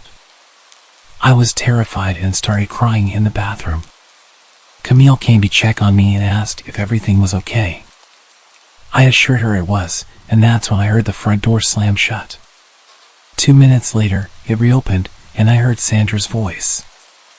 I left the bathroom, still crying, and Sandra asked me what had happened. I explained the situation and showed her the treatment room. We called the police, who arrived, examined the evidence, and took samples from the syringe and other items prepared by Camille. The test results were shocking. The syringe contained a paralyzing substance, enough to paralyze a 120 kilograms man, and the IV contained a highly concentrated medicine that could have stopped anyone's heart. To this day, we don't know who Camille really was. Thankfully, I never heard from her again. She had stolen all my opioids but left my tablet and computer untouched. Looking back, I realized my dog had sensed Camille's ill intentions. I should have been more vigilant, especially since she was a stranger and on her own. My treatments are far from simple. I often wonder what could have happened if I hadn't checked my phone that day.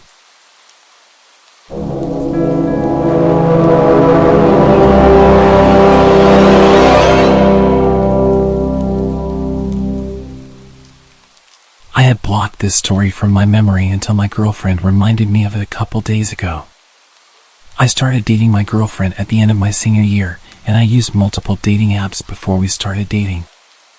I had my Snapchat listed in many of my dating app profiles. This is important. Nothing led to anything with the apps. I talked to people for a bit and eventually the conversation would die out. When I began dating my girlfriend, I had deleted the apps but never deleted my account, meaning people could still see my profile and my Snapchat account. I realized this after a few people would add me, but it didn't bother me much because I'd tell them I had a girlfriend. As you would imagine, the conversation would end at that point. But there was this one guy that added me, let's call him Adam. And he asked me if I was available. Being straight, I was used to guys adding me, so I gave him the usual response.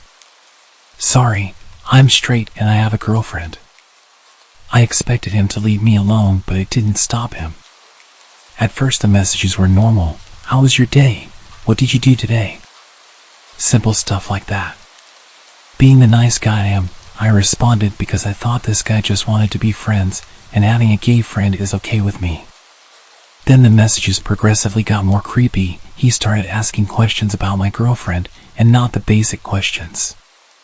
As the days passed, I started to notice that Tyler's vocabulary was very similar to Adam's.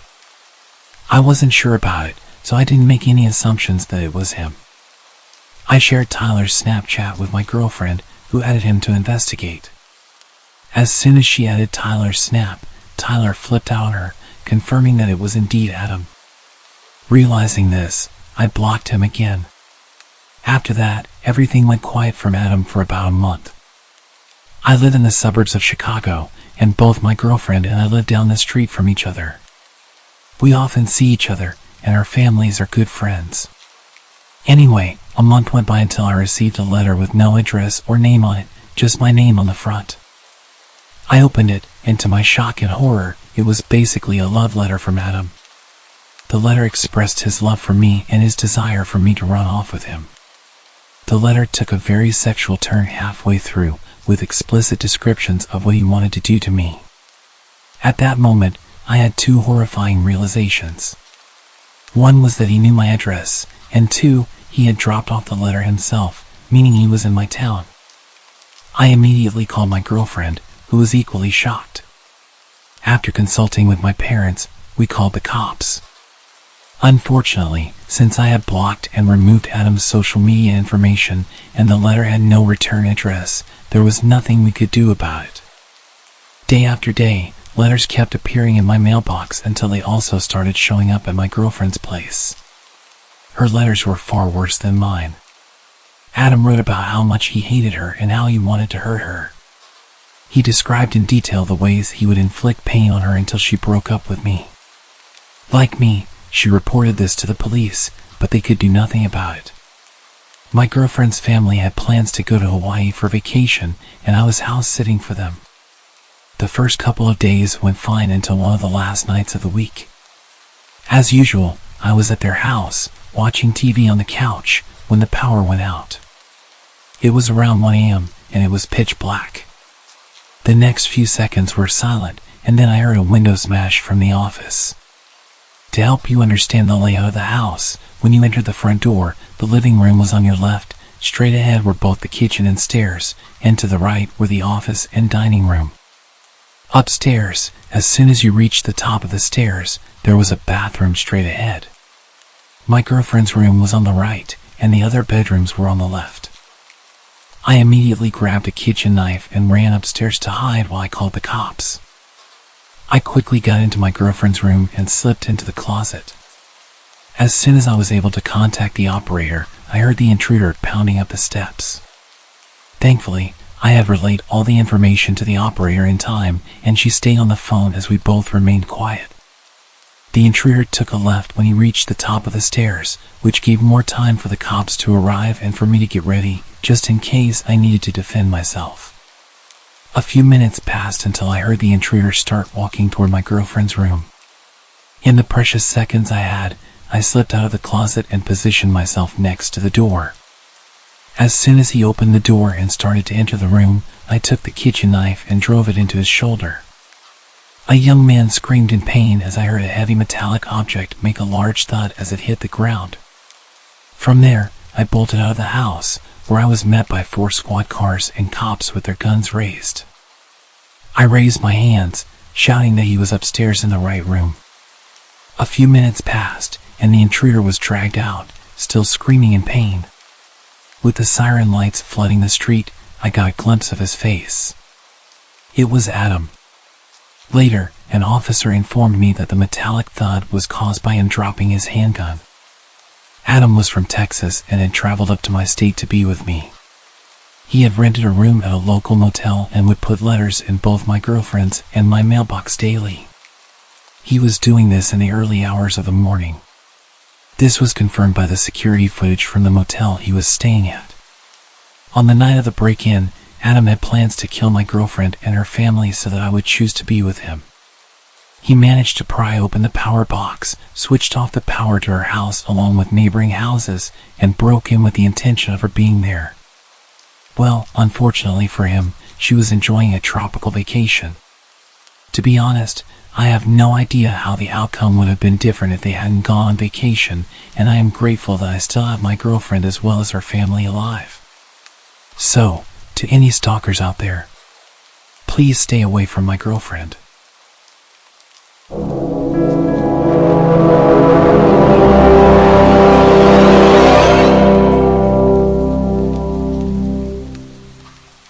This happened to me over a decade ago, but I will never forget the feeling deep in my chest. Both that night and the next morning when the true nature of the situation became apparent. It was late December in a small Texas town. We just received 5 inches of snow earlier in the morning. I can't remember what time it was. All I remember is it was dark outside, and I was playing in my room. It's important to note that my room was made up of 2 parts, a mudroom with a door leading out front, then my actual bedroom.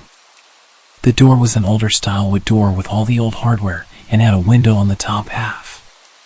It had a window shade, but but that wouldn't stop anyone from looking in if they wanted. My room was the frontmost, with my parents' room being in the back of the house. I was in my mudroom playing with my Hot Wheels when I felt something weird. Like someone was watching me. I was facing the door at this point and looked right up at the window. I was trying to focus on the little openings left by the window shade, staring for any reason to feel unsafe and run. After a while, I was sure that there was nothing, so I went back to playing. A few minutes later, I got the feeling again. This time I didn't look at the door, but instead moved so that my back was now to the door, hoping that it was all in my head. Just then, the most terrifying thing happened.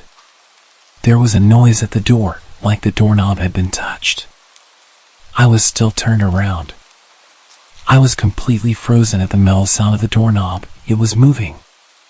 I didn't know how or why, but it was moving, slowly turning, testing the lock. I wanted to move, but I was frozen. It was like someone glued every joint in my body. My chest felt like a car was parked on it.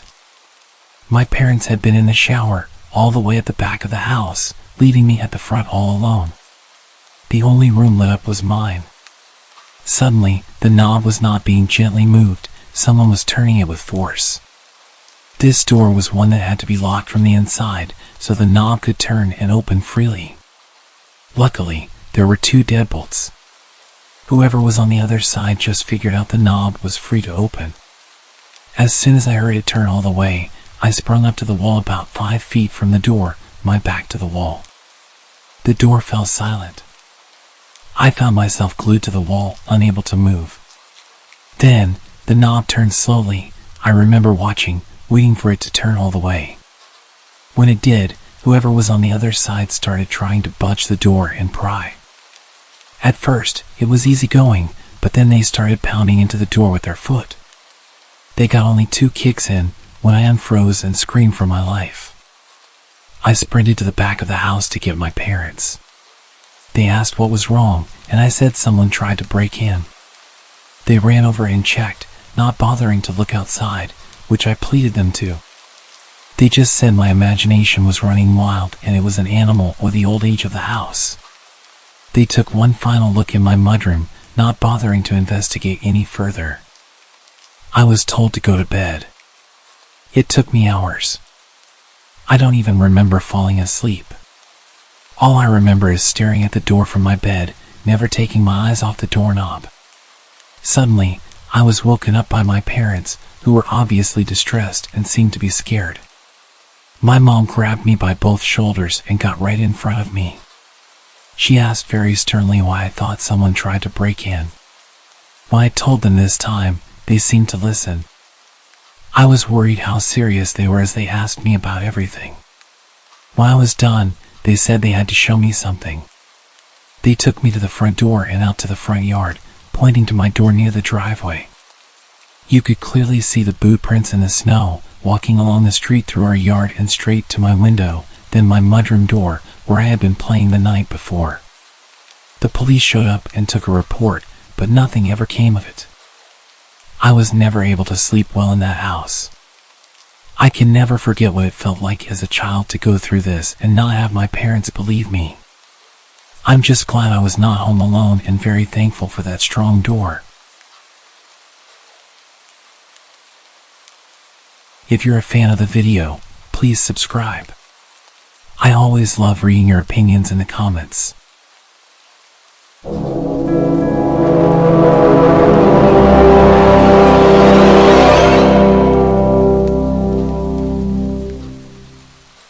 About 10 years ago, I lived on my own and didn't have much company. I was quite depressed at the time after losing my girlfriend to a drunk driver. I was enjoying a beer and watching the sunset on the back porch when I saw a massive scruffy man emerging from the tree line. My heart skipped a beat as he stumbled towards my house in a menacing way. Living alone, I often use my backyard for target practice. And at that moment, I was immensely grateful for it. Instinctively, I rushed to bolt all the doors while frantically dialing the police. What I didn't know was that this intruder had broken in the day before through a basement window and had spent the night squatting there. He had left the basement door unlocked, and at this point, he'd made his way inside the house and was making his way up the stairs towards me. I gripped my rifle, aiming it at the approaching man as he descended the hallway. I shouted at him, ordering him to stop and get on the ground, but he just kept walking towards me. I fired the first round, loaded with rock salt, but he showed no reaction. I quickly followed with a rubber bullet to the chest. Yet the drugged-up guy, who was clearly out of his mind, continued advancing. This guy was huge, at least twice my size, and I realized that whatever drugs he had in his body were going to push him through any pain that a rubber bullet would inflict. He was backing me into a corner. I desperately begged him to stop and warned him what would happen, but he just moaned at me like a zombie and shouted, "Shoot! Do it!" Then he lunged towards me. I took my third shot. It left a gaping hole in his chest. It barely even slowed him down. He kept coming, and in a frenzied struggle, he wrestled me to the ground. He was moaning and coughing up blood. Suddenly, he grabbed my face with both of his massive hands and started squeezing my head. It was utterly terrifying. I could feel him trying to burst my skull open like a balloon. I don't know how long it actually lasted, but it felt like forever. Eventually, the injury finally caught up with him, and he died on top of me. I was laying with him crushing me for a few minutes. My energy was completely drained, and I could barely breathe with his weight on top of me. His body was pushing my rifle into my chest, and it was causing me serious pain when I tilted his body to the side. I was completely drenched in his blood, and I can still remember the overwhelming smell. I'd completely forgotten that I was still on the phone with the operator, who had heard our entire exchange, which more or less amounted to me pleading, "Stop, or I'll shoot," and the man menacingly taunting. The police arrived soon after, and the incident made it to the local papers. There was a criminal investigation, but eventually, I was cleared of any wrongdoing. It turned out that the intruder was wanted for murder of an elderly couple in Baltimore and had somehow made his way 50 miles up the road into a rural area.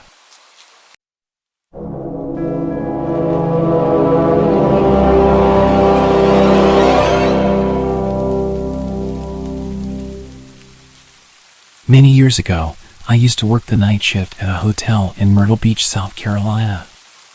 During the season, it wasn't too bad, mostly families and tourists. We had on-site security back then. However, in the off-season, the winter months were different. The cheap weekly rates we'd offer attracted a lot of creepy people. The idea was supposed to be to make money in the off-season by renting to snowbirds, older retired people who came to the beach for about a month through the winter. It did not always work out that way. The cheap rates made it possible for a less than desirable element to become long-term residents. I've discovered more than my fair share of meth labs, broken up physical assaults, and more during the winter months. Working the third shift, I would meet some interesting people. The cold weather would mean some homeless people would come in to get warm and grab some free coffee. I wasn't supposed to let them, but it's not in me to be cruel. I would let them grab a coffee and get warm for a minute, as long as they didn't cause trouble. As you can see, night shift in the winter made for some crazy and sometimes creepy stories. I have a lot, but this one is one that stands out because it didn't end well for me. I had a great night up to this point. I had gone to an indie wrestling show with my best friend before work. In fact, I had agreed to come in an hour early the next night for the young lady that worked the second shift in exchange for her working an hour late for me.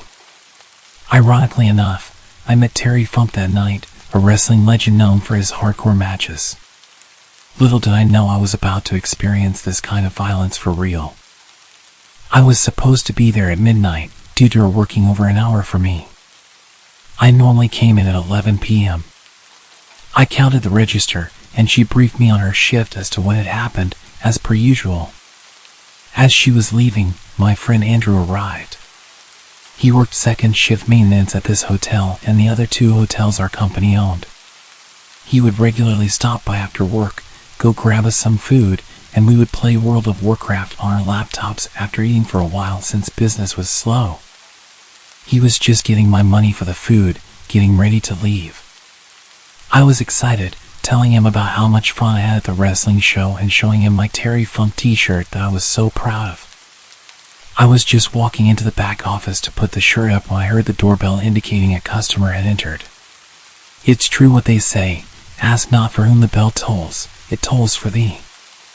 I had turned around when I heard someone say something loudly, but I still couldn't make out what they had said. I had just reached the doorway when I saw Andrew fall down in front of me. The next thing I know, a guy walks around the corner and punches me in the head with a short steel pipe in his hand. It staggered me, and I fell to the ground. Before I could react, he hits me in the head with the pipe. I suddenly heard another guy that I hadn't even noticed. He was panicking because he thought that one of us had ran to get a cop. They left out the door. I was finally able to get to my feet. I tried to call the police from the phone in the back office, but it was having issues. I slammed it in frustration. I was hurting and scared, really freaking out. I realized that they could come back, so I ran and locked the door. I didn't know where Andrew had gone, and that worried me. I called 911 and started to notice the blood pouring down my head. I told the operator I had been attacked and needed an officer and an ambulance. I then called Travis, the manager of the hotel, to tell him what had happened. He thought I was messing with him at first because when we got bored, we would usually prank each other. I finally convinced him I was not joking. So he told me he was heading over straight away. The cops and the ambulance pulled up, and I opened the door. It was at this time I found out that after they sucker punched him and knocked him down, Andrew was able to amazingly jump over the desk and escape. He ran out just as a cop was driving by, which he ran to flag down for help. I ended up in the hospital emergency room where I had to have 10 staples in my scalp and they gave me morphine for pain. I had no way to get home after being treated, but the doctor and nurses took pity on me and paid for a cab. My plan was to go back to work because this was December and Christmas was coming. I had 3 kids and needed all the hours I could get. When I got back to the hotel, the IT guy Ted was there with his wife Barbara, who also worked at the front desk. She was shocked to see me. She thought I would still be in the hospital. I thought I had only been hit in the head once after being punched. But the video which Ted was pulling for the police showed a different story. After I went to the ground, the guy had hit me not just one time, but 10 times in total. I kept trying to grab the pipe and get up, for some reason.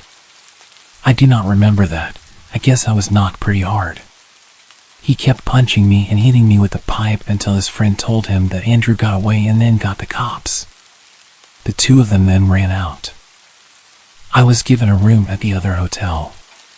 And Ted and Barbara gave me a lift there as I was in no condition to drive due to the morphine. They also gave me a paid week off to heal. They switched me over to the other hotel on the night shift for a month, just in case they were after me in particular. We never found out why they chose to attack me. The police thought it might be a failed strong-arm robbery due to Andrew getting away and me not just going down. Not knowing why they attacked me really shook me up. Even though I was at our other hotel when I came back to work the night shift, I was still nervous. I tensed up every time the door chimed. I couldn't afford to quit. As I said, I had 3 kids I was supporting. They never caught the guys as far as I know. A detective stopped by about 2 months later when I was working the second shift. He showed me several mugshots and asked me if any of them looked familiar. I never got a great look at them as it all happened so fast. I had seen the video, which wasn't the best quality. Even so, 2 of them looked very familiar. I pointed them out, and he asked me how sure I was. I told him honestly, like 85%. He then yelled and asked me if I wanted someone to go to jail for attempted murder on 85%. I was stunned into silence. I was the victim.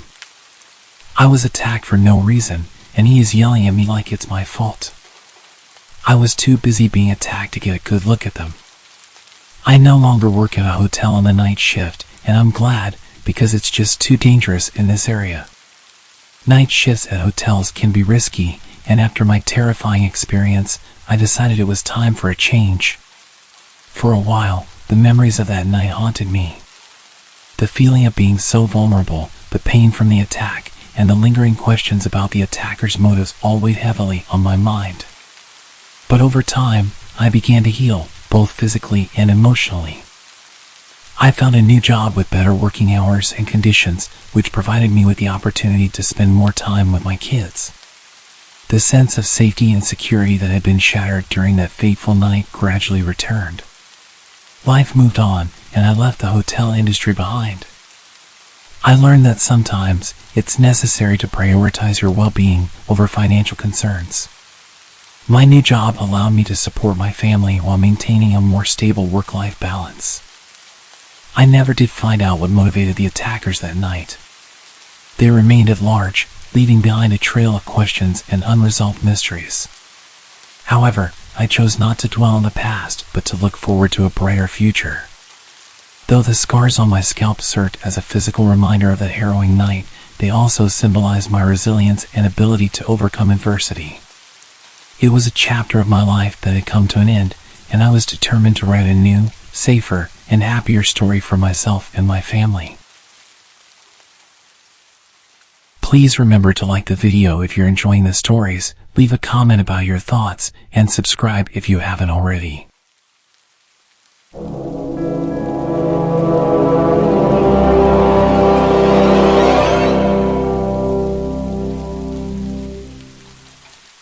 I need to preface this by saying that I don't believe in ghosts or any other kind of paranormal activity.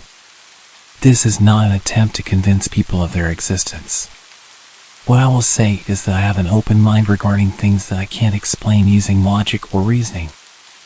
I know something happened to me, I just don't know what. And nothing I've heard so far has come anywhere near a satisfactory explanation. But then, that's what had me creeped out about it. If I could just chalk it up to seeing a ghost or witnessing a glitch in the matrix, as I've heard people call it, or any of that, at least I could draw a line under it and move on. But I can't. Because I have no idea what happened that night, and neither does anyone else. I used to work for a security company that contracted overnight work for large office buildings in downtown Houston. Some of the buildings were real nice places, and their security offices had all kinds of amenities that others just didn't have.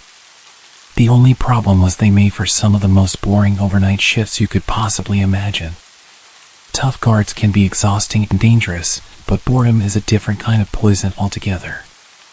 So you understand what I say, out of all the places that I could have expected my scariest night working security, these places didn't get anywhere near the top 10. One of the buildings we worked in had a bunch of different offices on each floor with a layout, each one being shaped like a letter U. Each of the floors was owned by a different company for the most part. Anyway, so most had a different design but the same layout, and part of that layout were those polished metal plates that sat on the corner of each corridor. They were positioned at the 90-degree angles in the U shape. At first, I figured it was just an odd design choice. Then I figured out that they were like mirrors.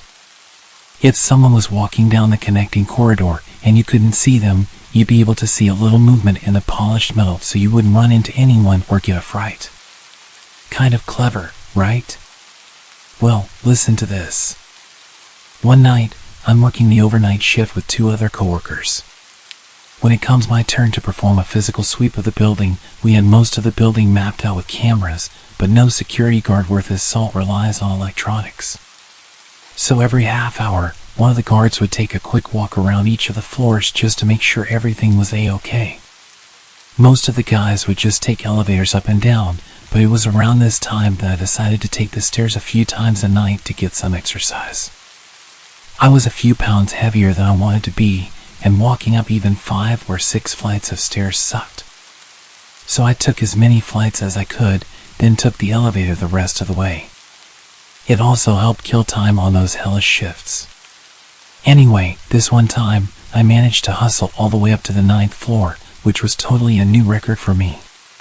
But I was completely out of gas. I literally had to lean against the wall to catch my breath, making sure to stay in the stairwell's blind spots so my coworkers wouldn't watch and laugh at me. Once I had myself together again, I walked out into the corridor and towards the first bend in the U-shaped layout that I mentioned earlier. As I got within a few feet of it, I froze.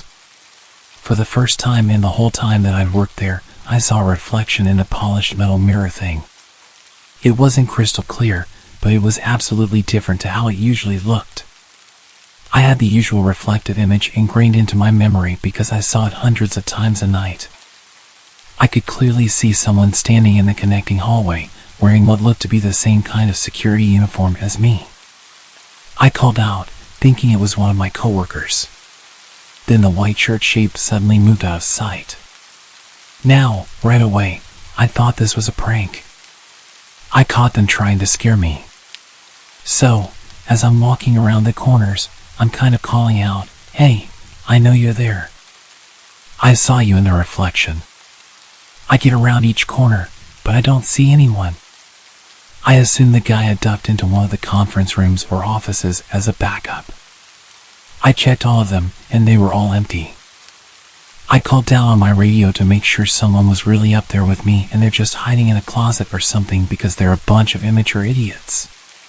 The second I heard both guys talking on the same radio, I felt myself getting just a little bit freaked out. Either I was having some kind of weird episode after power walking up those 9 flights, where my eyes were playing tricks on me, or something very bad was happening.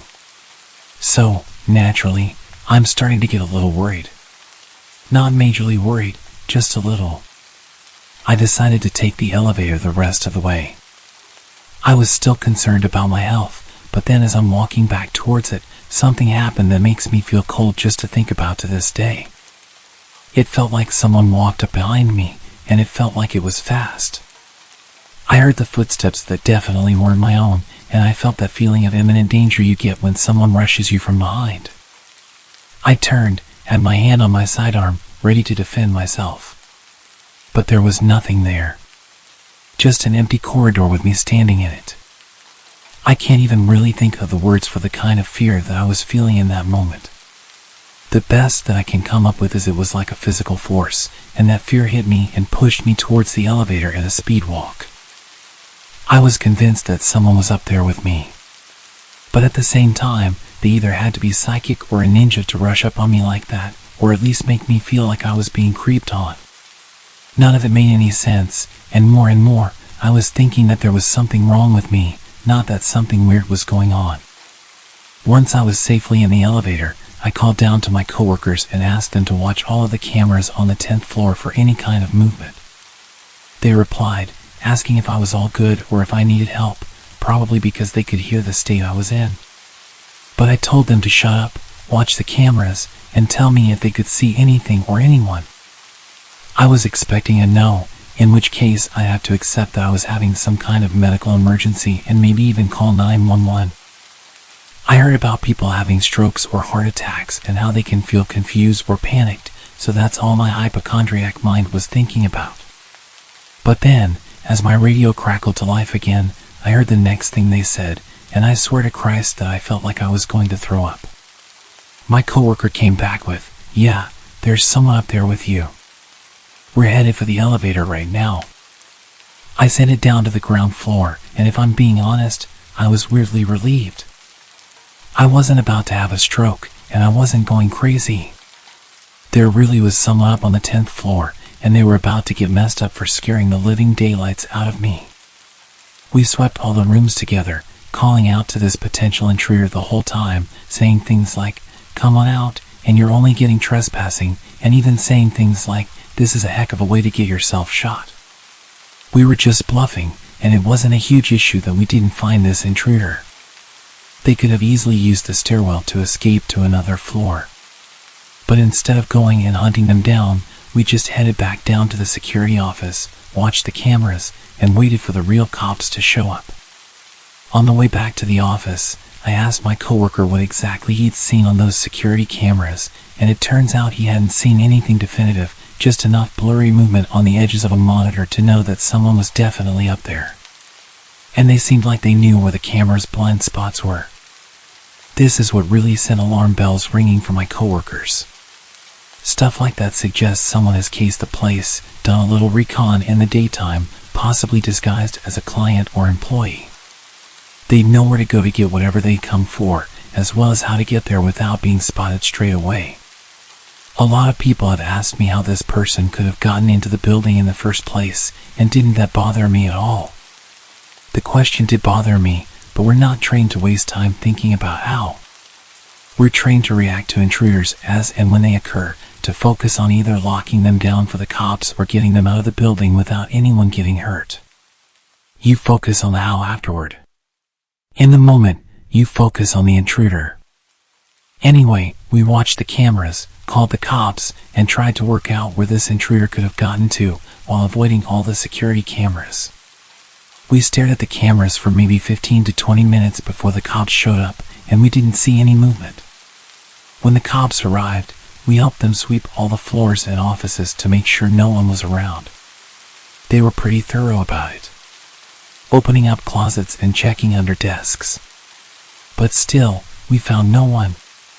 Even the cops said that it must have been spooky for whoever was up there alone, which sounded like the understatement of the century. But right then, when we were dealing with the situation, I was sure that it wasn't just me going nuts. The situation was resolving itself, so I was relatively calm again.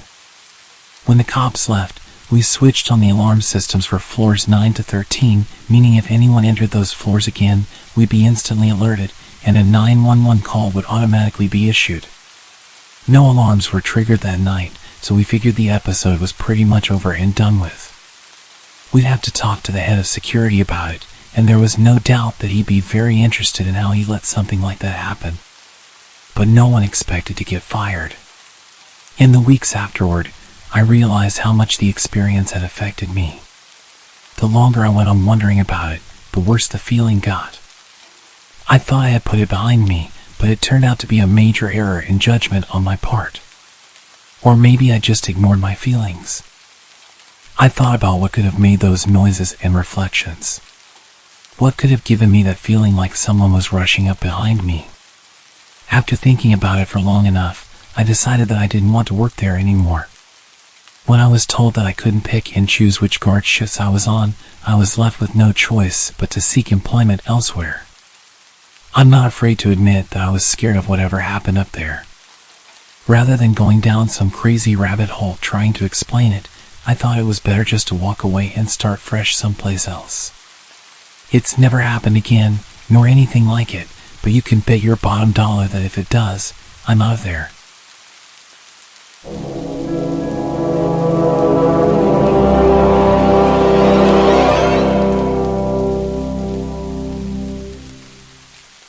A couple of years ago, I was living in Colombo, in Sri Lanka, at a small hostel on the outskirts of the city.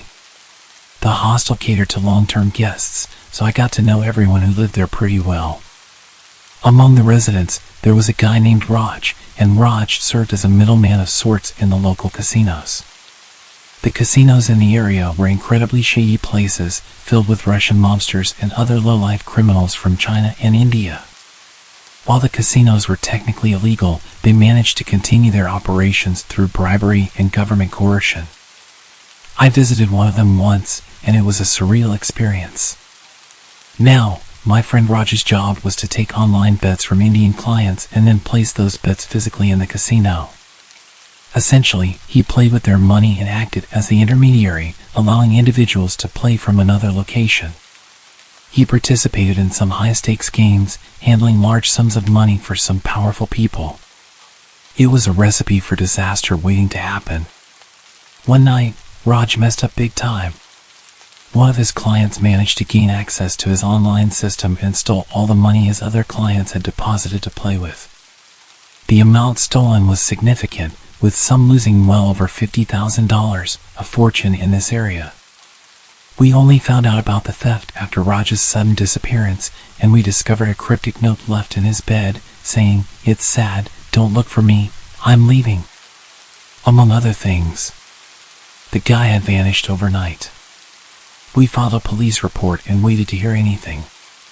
After a few days, the police returned to the hostel, asking if someone who knew Raj could join them. The locals in the hostel were afraid to go with the police, so I volunteered. They took me to their headquarters, leading me to the back where I was shown photos of a body cut into pieces. It was Raj, brutally dismembered and dumped into the nearby sewer canal by an unknown assailant. They brought me there to identify the body, but they never found out who was responsible for this gruesome act. The images from those photos have haunted me, and I'll never forget them. I left the hostel shortly afterward. Raj might have been involved in some shady activities, but he didn't deserve such a gruesome fate. Don't forget to like the video. Thank you for your support.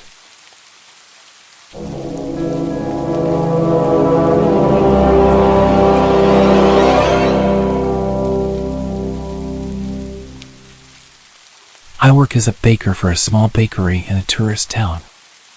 I'm regularly at work around midnight most nights. I'm pretty close to the local strip of bars and clubs, so I hear late-night partygoers, sirens a few times a night, and people yelling. That kind of stuff. The weirdest story, which started out creepy but didn't end that way, was when I opened the door around 4 a.m. to someone knocking. The only reason I opened the door is because my boss had literally just texted me saying we might be getting an early delivery, so I thought it was that. I opened the door, and no one's there. I glanced around, thinking they knocked, and ran back to their truck to start unloading.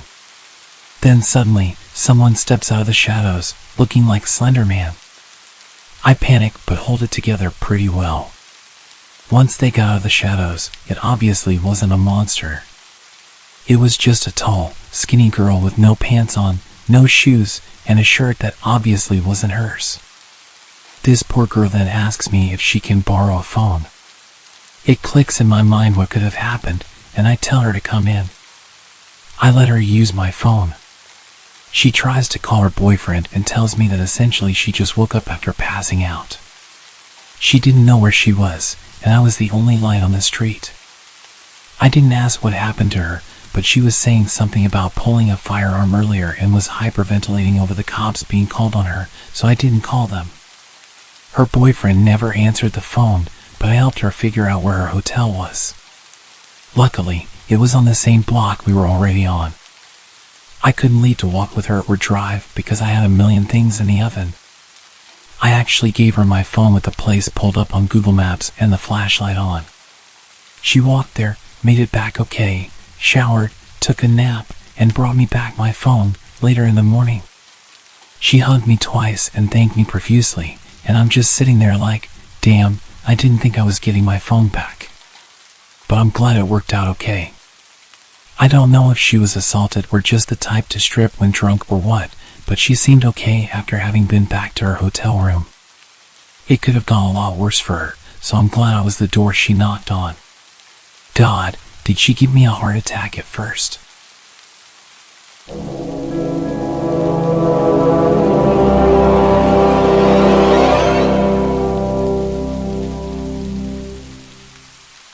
A few years back, when I was doing any work I could get, I took up this gig at the 24/7 Walmart. It was a bit more rundown than your typical Walmart. Dimly lit aisles, flickering fluorescent lights, and an eeriness that only an empty Walmart at 3 in the morning can provide. So picture this, I'm stocking shelves in the cereal aisle, just trying to keep myself awake with the monotonous routine. And then, out of nowhere, this guy saunters in. He's tall, I mean basketball player tall, with long strides that make him seem like he's on some sort of mission. There's hardly anyone around, and this dude's pacing down the aisles like he owns the place. Kind of weird, but not out of the ordinary Walmart weird. Just a late-night shopper with a peculiar vibe. I'm busy stacking cereal boxes when I catch sight of him again. He's standing at the end of the aisle, staring at me with this grin that could send shivers down your spine. The lighting's wonky, casting these creepy shadows that don't help my nerves. Before I can even process what's happening, he's right there, right in front of me. Close enough that I can smell the alcohol on his breath. He shoots me this look, like he's got the juiciest secret in the world, and then he says, "I've done something very naughty." What the hell? I try to laugh it off, brush it away with a nervous chuckle. But he's not having it. He keeps staring, that grin still plastered on his face. It's late, it's quiet, and the place is kind of creepy already. But this guy, he's turned it up to 10. He starts following me, aisle after aisle. Every time I turn around, there he is, watching and grinning. It's like he's playing a twisted game of hide and seek, and I'm not even a player. More like the unwilling target. I try to go about my work, but I can feel his eyes on me, like they're drilling holes into my back. Then, out of nowhere, he starts humming this tune. It's faint, just under his breath, but it's off-putting as hell. I can't put my finger on where I've heard it before, but it's that famously creepy whistling song. I decide to take a breather and head to the break room. Maybe I can shake him off and catch a few moments of normalcy. My coworker's in there, and we're shooting the breeze about assignments and exams, trying to keep things light. But the whole time, I can't shake the feeling that I'm being watched. And guess what? I was right. I spot him at the entrance to the break room, just standing there, staring right at me.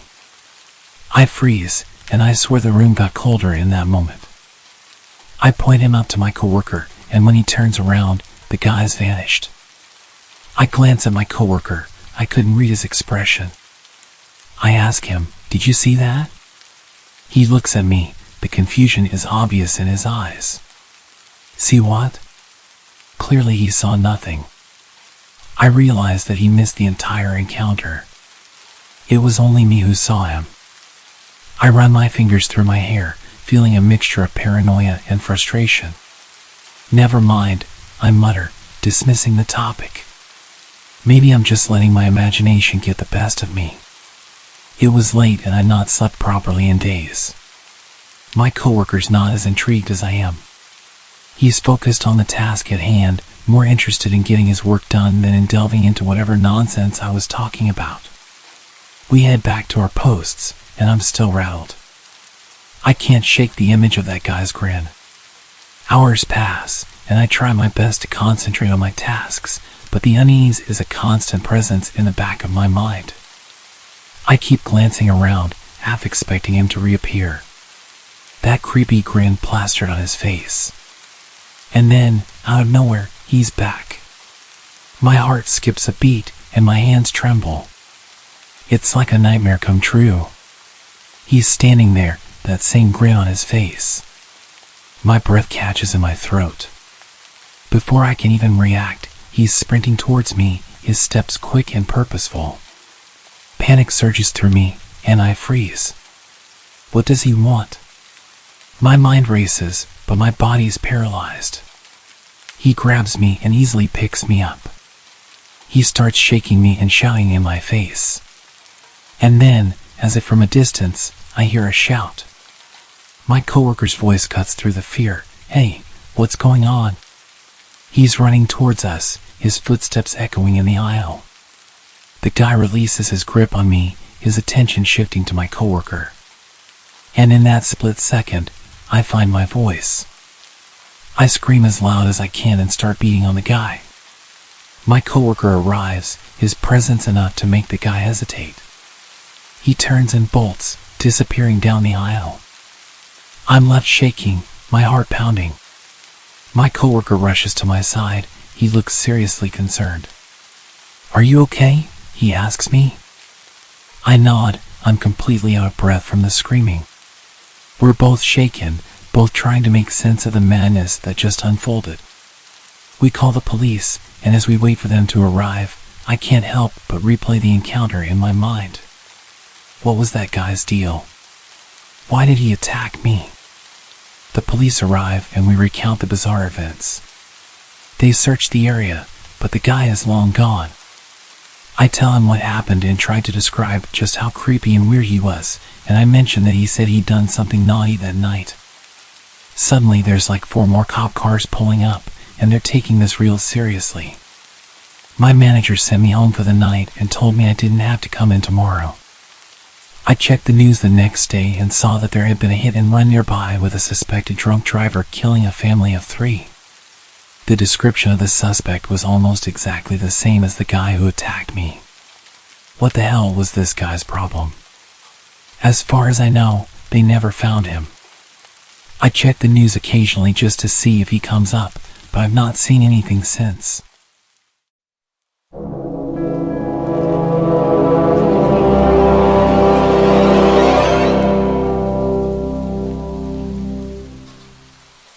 I've worked a few random jobs in my life.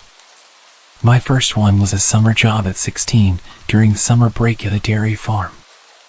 I absolutely hated it there, and it made it harder for me to find the motivation to even try finding work again when the time came. I don't really remember how I was first referred to the job, but the following summer, I ended up working as an office assistant for a self-employed photographer. My parents knew her because she used to be a member of their church, and my sister attended her 4-H program when she had it.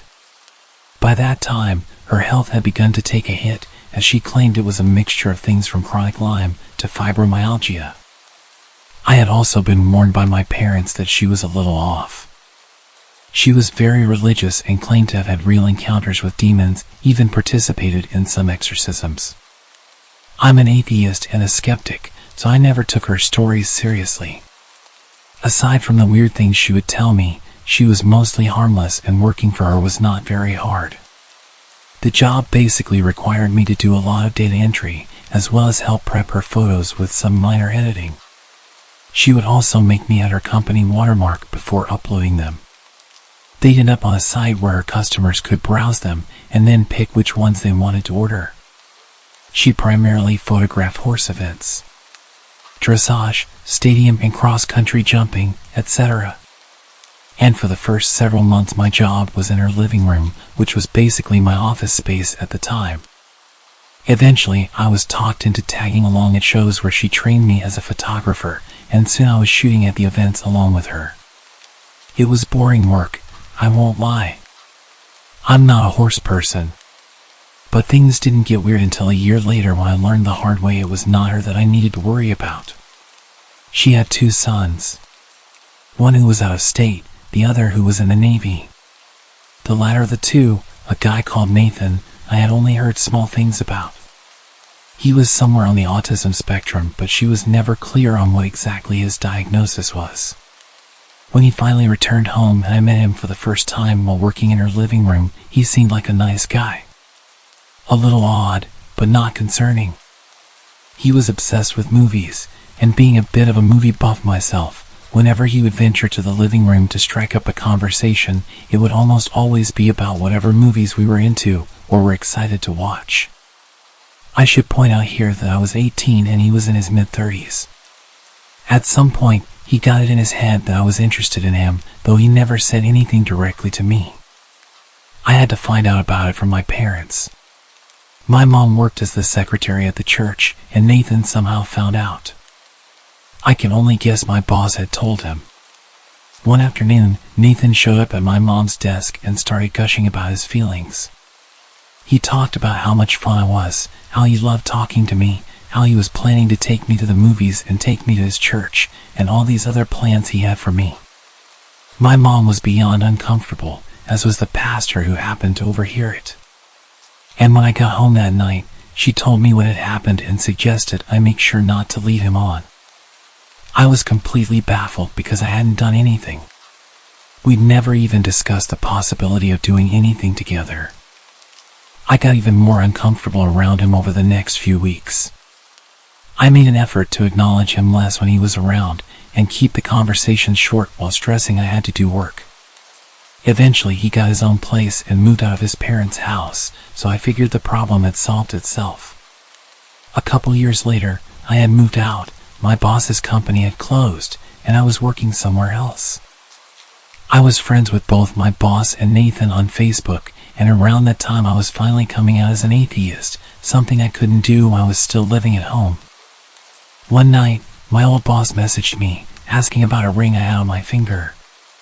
It was a black ring with a white solid star in the middle of a black circle. Already knowing where she was going with this, I told her it was just a ring. She started accusing me of wearing a pentagram because she didn't know what a pentacle was and that I was promoting Satan. I tried several times to explain to her that not only was it not that symbol, but that also paganism has nothing to do with the devil anyways, but she refused to listen, so I just ignored her. It was typical behavior of her and not worth the argument. The next morning, I had a message from Nathan telling me I needed to come to his church with him. I told him no, and the messages I received back gradually grew angrier and angrier. He went from asking to demanding I go with him. He told me I was lost and that I would not find the answers I needed by living the life I was. Eventually, he outright said he thought the fact that I was wearing a pentagram was disgusting and that I was opening myself up for possession. Knowing there would be even less of a point in arguing with him than there was with his mother, I went ahead and blocked both of them, deciding I was done with it all. Then he started showing up at my workplace. He would always search through the store until he found me, and then once he did, he would corner me and not stop talking to me no matter how many times I tried to dodge him or tell him I needed to get back to work. Eventually, the managers caught on and started intercepting him whenever he showed up. I wasn't making enough to pay the rent with that job, so I had to take up a second one. Within a week of working my second job, which was in a different town, he started showing up there. This time I told the managers who he was, and after that, every time he showed up, I was allowed to hide in the back room behind a locked door while they sped his order along and got him out. One of those many encounters, while I was hiding in the back, one of the managers was back there with me, inputting employee time punches into the computer when the both of us heard Nathan shout in our direction. "I know you remember me." That was the last straw for them, and they told him his business was no longer welcome there. He stopped showing up at my other job as well for a while. Fast forward to a few years later, I was getting used to not having to look over my shoulder every shift or check the parking lot for his truck. Then one day, he reappeared. He was browsing a section I was walking past when he spotted me and got this deer in the headlights look. I made a beeline to the break room because just seeing him made me scared. After that, he started showing up regularly. I would always find ways to dodge and avoid him, but he would still eventually spot me and know I was still there. I was debating whether or not to tell the managers, because at this point it had been a while since he had done anything, and saying something just because I was nervous didn't feel right. Call me a coward or an idiot, but that was my thought process. What happened next made me regret not speaking up. It was bound to happen eventually, but one night he managed to catch me while I was at the customer service desk.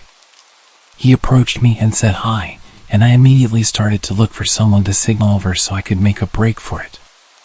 But before I could say a word, he said something that made me feel sick. "How's your little girl doing?" "She's 3, right?" I looked at him, horrified. I had him completely blocked from all of my social media.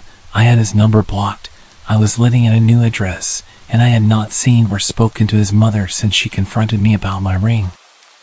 I had not told either of them I was a parent now, or that I was married, and I was not friends with anyone who knew them. "How's your husband doing?" "He's good." "He's a good man," I said, trying to reinforce the idea that I was not available to him and that I had no desire to have anything to do with him. "Really? Where does he work?" At this point, I felt like I was going to pass out. Thankfully, another employee approached, and I got the hell out of there. As I was leaving, he called out behind me. "I'll see you again. We'll talk. We'll go out and do something together." "We will." I reported him to the managers, telling them everything about the encounter, including all the information that he should not have had. They were able to pull up his face on CCTV, and while I have not heard anything, I'm guessing one of them finally managed to approach him because I haven't seen him since. This has been going on for 10 years and I want it to finally be over. If he shows up again, I'm going to the police, but I'm seriously hoping it never comes to that. I just want him to stop. I haven't seen him since the incident with my managers. I think he may have gotten scared off. Turned out one of my coworkers used to work with him too at a different job, and she also made a complaint about him to the managers. I don't know what they did with that information afterwards, but I know he hasn't shown up since. It sounds like they plan to call the cops if he sets foot in the store again.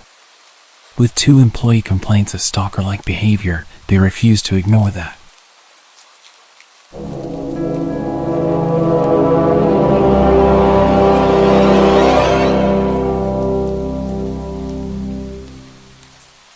In 2002, I was 14 years old, starting freshman year. I was an awkward, nerdy girl that didn't know how to handle attention from boys, so you could say I made things worse for my situation. I had a knack for making friends with the weird people no one liked, but I tried to be friendly with everyone I met, so it wasn't a big deal to me. Unfortunately, that was also my downfall. Clubs were a big deal, and they actually had an anime club, so of course I was all about that. First club meeting, I sat next to a couple of friends and soaked it all up. I thought I was finally with my people. Then here comes Stalker Kid. I'd use his real name, but to this day I have no clue what it is. He sat in front of me, and being that person, I said hi. I could tell he was uncomfortable and didn't know anyone, so I was just being nice. And boy, did this guy cling to me for that one word. At first, he would just find me during lunch and just stand there mumbling things to me. He had such a soft voice, high-pitched, mousy little guy, that you just felt unnerved when he spoke to you. The way he would look at you as he spoke, I could never look him in the eyes. After a while, it became more asking about my personal life and what I was into. Me being dumb and naive, I tried to be friendly and chat while feeling incredibly uncomfortable.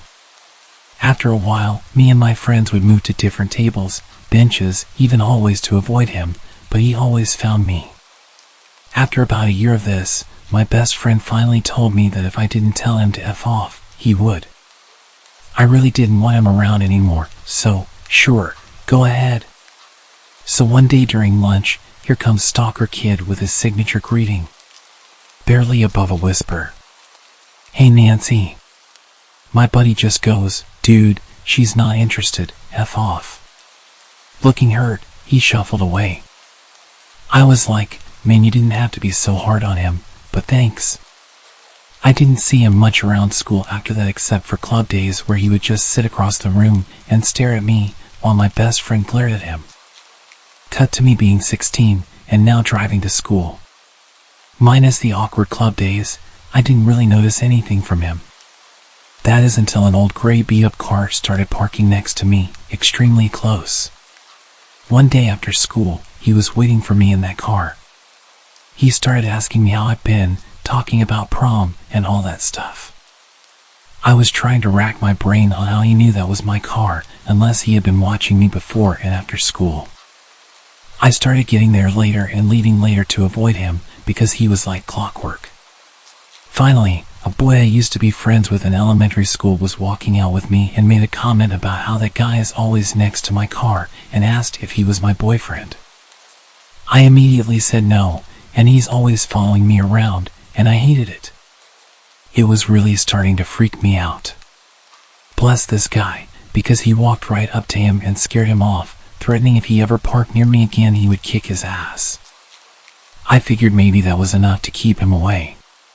So again, there was a small space where I would hear nothing of him except for my friends who had classes with him telling me how creepy he was. One friend had art class with him and said he would draw naked women constantly in his books. Junior year is wrapping up, and I started giving my best friend Jack lifts to school. He was on my way, so I figured why not. At some point, Jack started noticing that little gray car was always heading the same way after school and made a joke about Stalker Kid living next to him. Small world, right? I could only be so lucky. One day, as per usual, little gray car was following us, so we took a detour.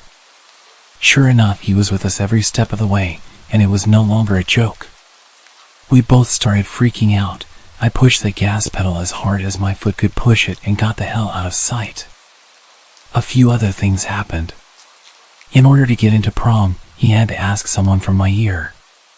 So he asked some random girl from my softball team and then dumped her as soon as he got in. He then followed me all night. This includes to the after prom, where I had to avoid him the whole time. Our high school had a TV channel for kids to run, and during prom they would record the whole night. It took one of my friends to point it out, but throughout the whole video, it showed him behind me and following and staring at me all night. I didn't even realize. And the one that still creeps me out to this day is graduation for his class. I was scanning the crowd to see my friends who were graduating when I saw a hand wave as I passed by. I looked back, and of course it was Stalker Kid waving at me. How he picked me out of a crow's of thousands I will never know. 2006 senior year was great, no signs of creepy Stalker Kid, to the point where I kind of forget about him. I graduate, I choose a college in town, get a job at a local retail store and move on. Life was beginning to be normal. I work the gaming department, so you get the weird guys once in a while. One that I saw a lot was this little Mexican guy with glasses who never purchased anything but would just walk around from time to time. Then, Stalker Kid comes strolling in the doors and walks into gaming and just talks. I ask how he knew I worked here. He says his friend saw me and knew we were friends. I tried to radio for help for someone to come and get him out.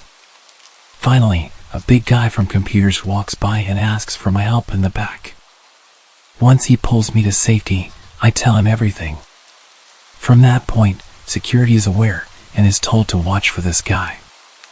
Of course, he wasn't doing anything physical, so all they could do for me is watch out for him. So every time he came in, they would tell me and I would dip back to the warehouse. I started seeing his friend, who he called Ninja, constantly, and all he ever did was walked around on his phone.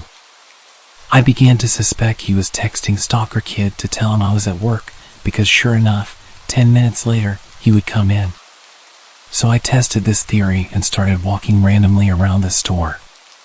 At one point, a friend who worked register asked why I would do this, so I had her take a walk with me on her break. I told her this ninja guy would follow us everywhere, even just going down a random aisle. Sure enough, he did, and she began freaking out. A few minutes later, I told her my stalker would walk through those doors. So I'm making my way to the warehouse, and out steps Ninja Guy from an aisle and he shouts, "She's right here." I just stared at him, like, what the hell do you think you're doing? Stalker Kid walks up behind me and asks why I'm always running away from him, and says that he lost my number, and asks if I can give it to him again. I say sure, knowing damn well that I never gave it to him. I go to the warehouse to get a pen and paper. I wrote down, "This is where I work, don't ever come here again," and handed it to him. I told him and his friend to leave and called for security, who walked him out. Security tells me later that he also cried while they took him out. Later that day, as I'm leaving work, security offers to walk me to my car. I say sure. Stalker Kid is out by my car waiting for me, so this is where security says he's not having it, and calls the police, which we are conveniently next to their headquarters. He books it when he sees the car. Few years go by, nothing comes up. I buy a fancy new car, and don't see him much. I'm thinking that did the trick, and I'm finally free. 2012, my buddies and I are leaving work, ready to hit the night at the bar, per usual. We are all walking out the door, where we all have to stand and wait to hear the alarm sound to verify it's armed. As we are walking out, I hear it. That awful sound. "Hey Nancy." I cringe, grab my friend's arm and turn. There he is leaning on his car, waiting. My friend recognizes him and asks what he wants. Guy says he just wants to talk to me. He said he didn't ever see my car, so he didn't think I worked here anymore. His other friend is sitting in the back seat of his car just staring at me blankly. I start to think the worst. If my friends leave me here, something tells me I'm not coming into work the next day. Or ever. I'm terrified that he's had years of time to think about our last encounter where I wrote my number down and made him cry. I grab my friend's arm tighter. My friend kicks off, pretends to be my boyfriend and rips into him. My friend is about 2 feet taller and much bigger. They get into it, and I'm just standing in the parking lot and I'm just begging for my friend to kick his ass. He spooks Stalker Kid so bad that I'm pretty sure he pissed himself before getting in his car and booking it. Ever since, if he comes into the store, my friend stares him down from his office. Years later, I've moved on, gotten married, and moved out of town.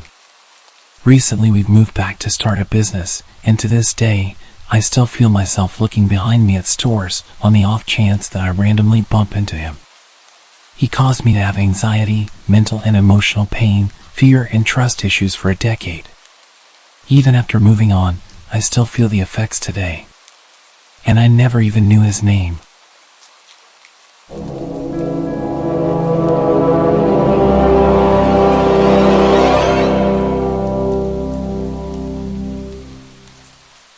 I'll begin by giving a little background. At the time this happened, I was a 16-year-old girl working at a chain coffee place while in high school. I am 19 now, and in college, 7 hours away from this place. This happened at a time in my life in which I was super shy and had a tough time standing up for myself. In retrospect, I could have handled it a lot better. I used to work closing shifts with my best friend after school. It'd be from like 3 to 10 p.m. We worked at a relatively dead store, so we spent most of our time playing music and talking. We did our duties like taking the trash out and restocking, etc., although both of us always dreaded taking the trash out, as we had to go out back. The dumpsters were behind the store, in a dimly lit area, next to a sketchy liquor store. One night a man came in pretty late. It wasn't unusual to have customers come near closing, it was just uncommon to see anyone we didn't already know. Our store was mostly just regulars. He was lanky, and probably around 30. I mostly just remember his eyes. They were piercing, the type that never break a stare. I remember initially thinking he was attractive. Yikes. The way he spoke was short and concise, just ordering a small hot latte. I made his order and that was it. I told my friend about how I thought he was attractive, and we then started referring to him as the small hot latte guy. We always call people by their drink orders.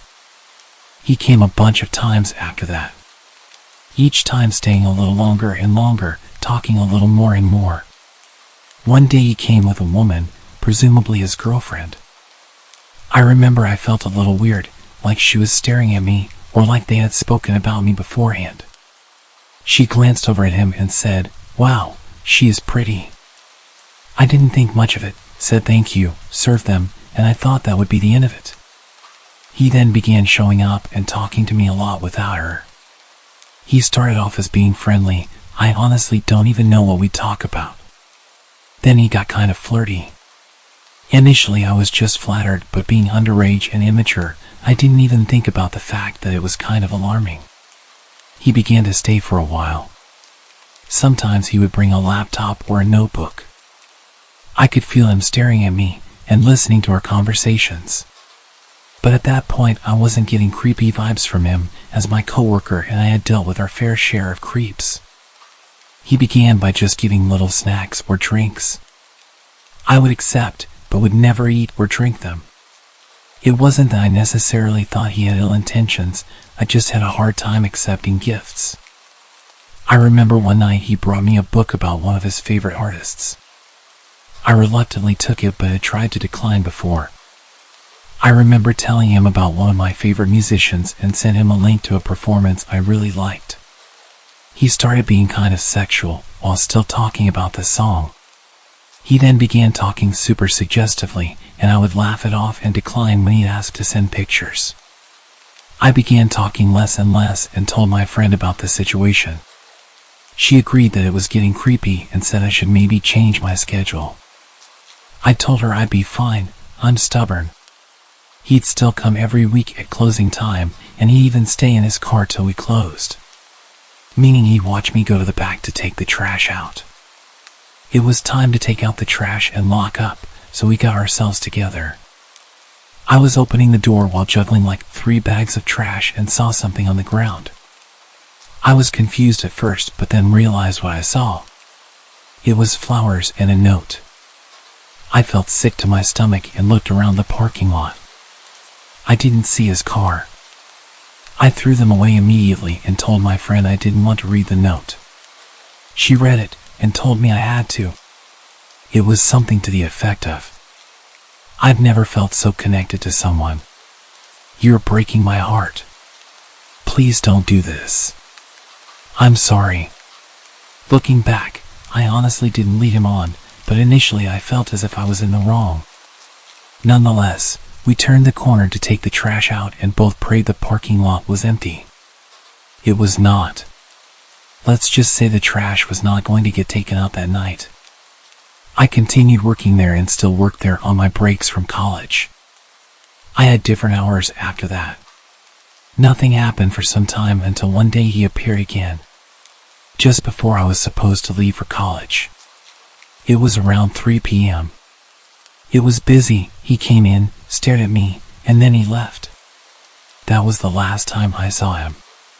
Looking back, I was so naive and could have handled the situation so much better. I am forever thankful to my friend. She really supported me that whole time.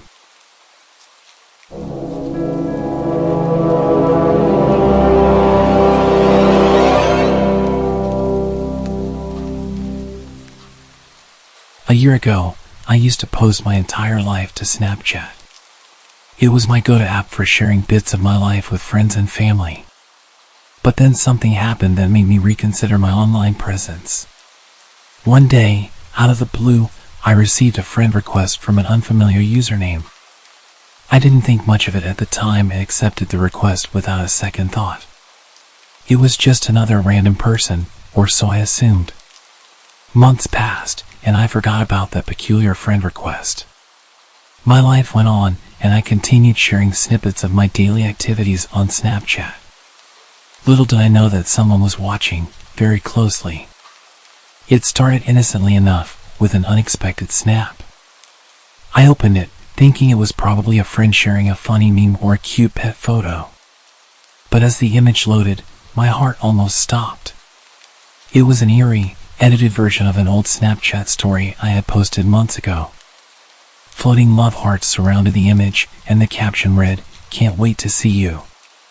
The chill running down my spine was hard to ignore. How did someone get access to my old stories? Who was behind this? Days turned into weeks, and more edited snaps kept arriving. Each one featured pictures taken from my past stories. The captions became increasingly unsettling, referring to my personal life. "How was your McDonald's on Friday?" And another said, "I loved that movie you watched last night." The sense of being watched was inescapable. I felt exposed and vulnerable, as though a stranger had invaded my privacy. It wasn't long before I decided to check Snap Maps, the feature that lets you see the real-time locations of your friends. My heart raced as I zoomed in on the map. There it was, a bit too close for comfort, the location of this creep. He was nearby, and the thought sent shivers down my spine. I couldn't shake the feeling that this was no ordinary prank or trolling. It felt personal, like someone was playing mind games with me. Fear gripped me as I realized the mysterious friend was getting closer to my location. I knew I had to act fast. I began taking screenshots of the disturbing snaps for evidence. Then, I contacted the local authorities and reported the unsettling situation. The investigation that followed uncovered the identity of the creep. To my shock, it turned out to be someone I met at a party months ago. I'd been warned about how creepy and weird he was. He would just invite himself to parties and nobody wanted to be rude and kick him out, so we just tolerated him. To be fair, I had no issue with him and spoke with him a little bit throughout the night, but didn't see much of him. I guess being nice to the social outcast when everyone else kept him at arm's length was enough for him to become obsessed with me. They didn't end up charging him with anything, but they told him to leave me alone and explained to me that I could get a restraining order, but I didn't see the point.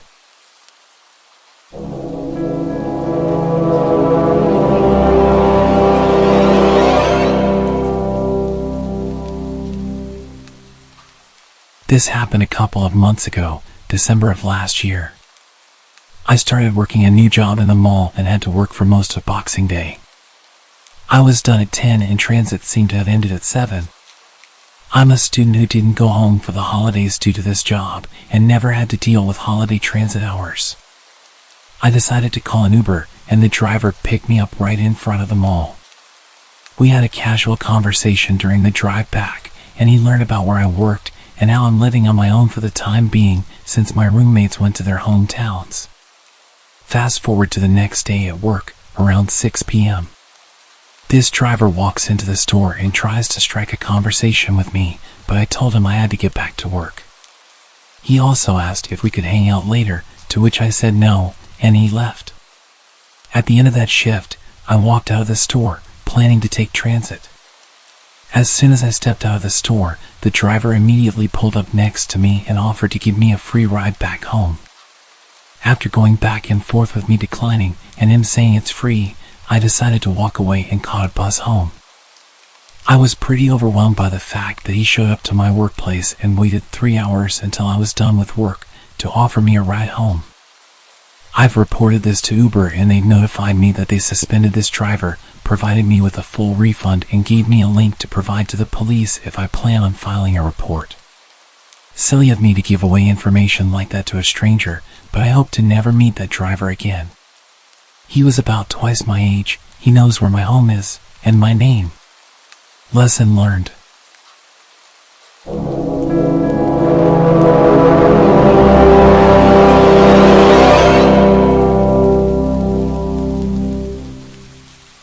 To preface this, I love to drive.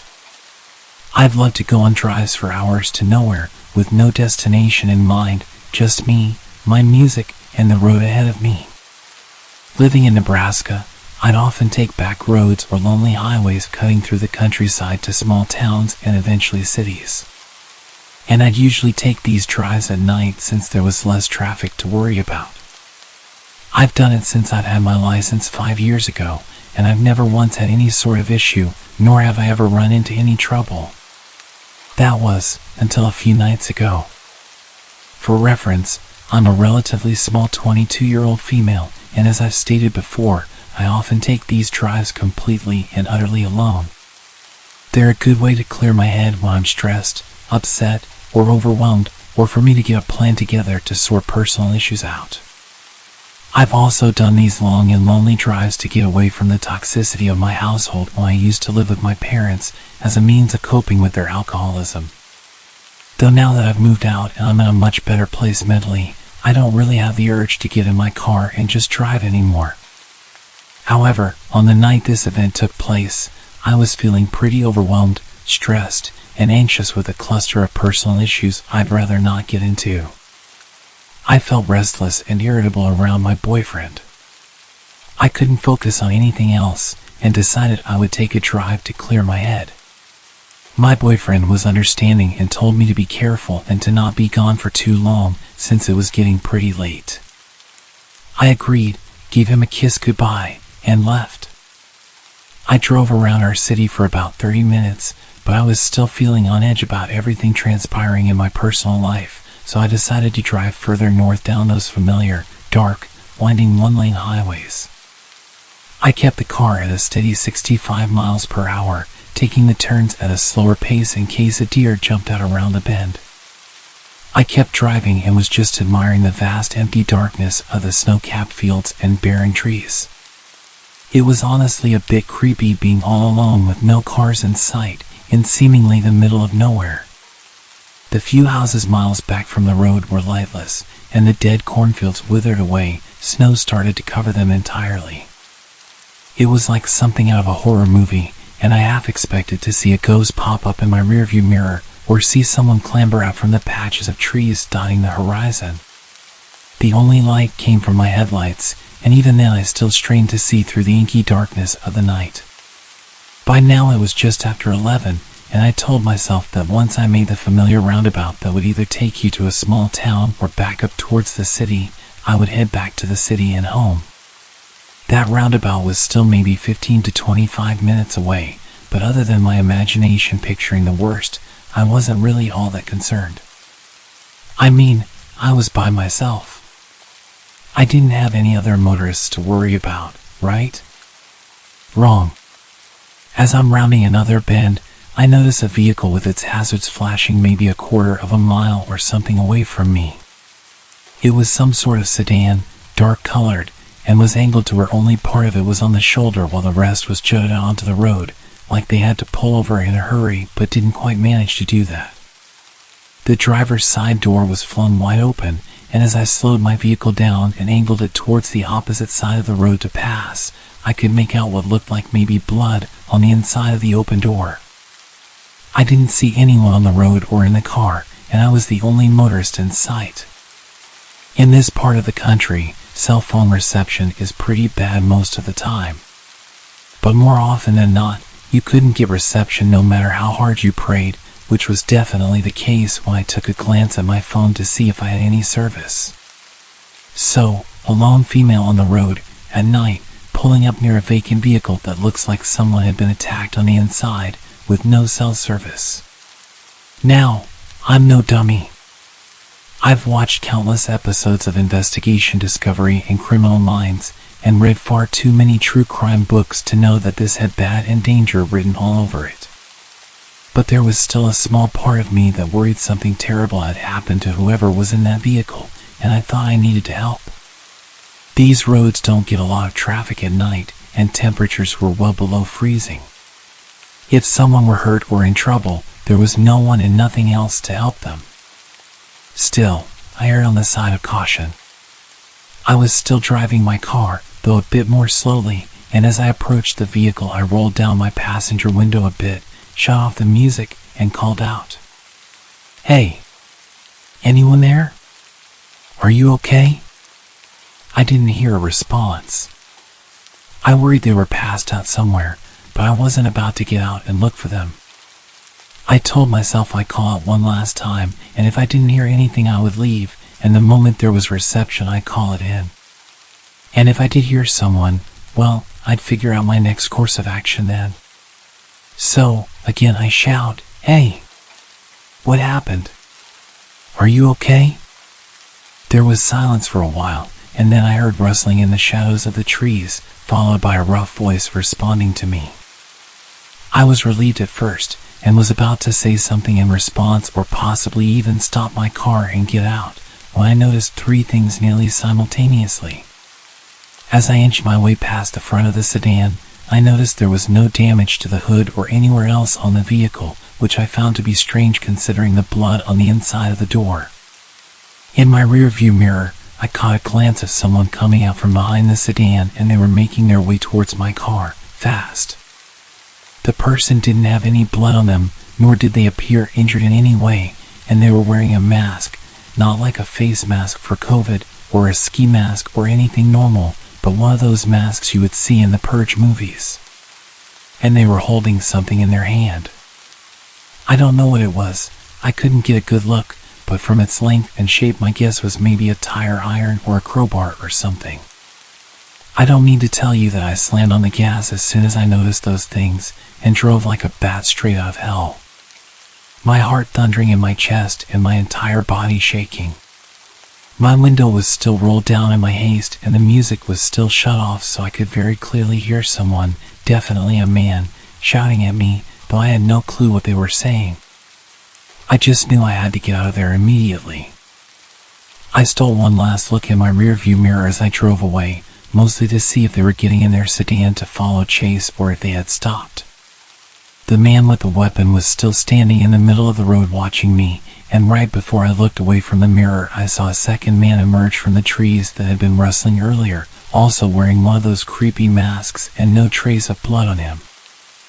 I probably broke every law for speeding that night, but I wanted to get as far away from those men as possible. As soon as I made it to the roundabout, I turned towards town, parked in the Walmart parking lot that thankfully still had cars from who I assumed were workers closing up shop, and proceeded to have a full-on meltdown. When I could pull myself together, I called one of my friends, Troy, who was a police officer, to tell him what happened. He was concerned for me, and after asking if I was okay, where I was, did they follow me, etc., he told me since it was out of city limits he couldn't do much on his end. But he could get in contact with the local police or sheriff in that jurisdiction to take my statement and check it out. I agreed, thanked him, and while I waited for police to show up, I called my boyfriend. Through my hysterical sobs I managed to tell him what happened, not even 10 minutes ago. He was, as you could imagine, really concerned for my safety and wanted me to either come home immediately or drive down himself to take me home. I told him the police were on their way to take my statement, so I couldn't leave and that I was okay, but I stayed on the phone with him until I saw the familiar police cruisers pulling into the lot. I gave the police my statement and they assured me they would go back to the spot to take a look and that they would try to catch the guys who did it. But with no cameras and no description of the men, I wasn't sure they'd be able to. I didn't even get the license plate number, though at the time of my panic, the thought never came to mind until the police were asking me if I got it. All they had to go off of was a dark-colored sedan and 2 guys with masks. After I gave my statement, I went home and stayed curled up close to my boyfriend the whole night, listening to every sound the house made, in fear it would be those guys arriving any minute to finish whatever it was they started. Since the incident, I haven't heard back from police about whether or not they have any leads, and I'm not sure they ever will. I'm just thankful I'm still here and that I didn't stop my car or get out. I'm not sure what would have become of me if I had. I still have so many questions that have no answers. What were they doing? Was that blood on the inside of the car, or just a ruse to get more attention? If it was really blood, did they hurt someone else?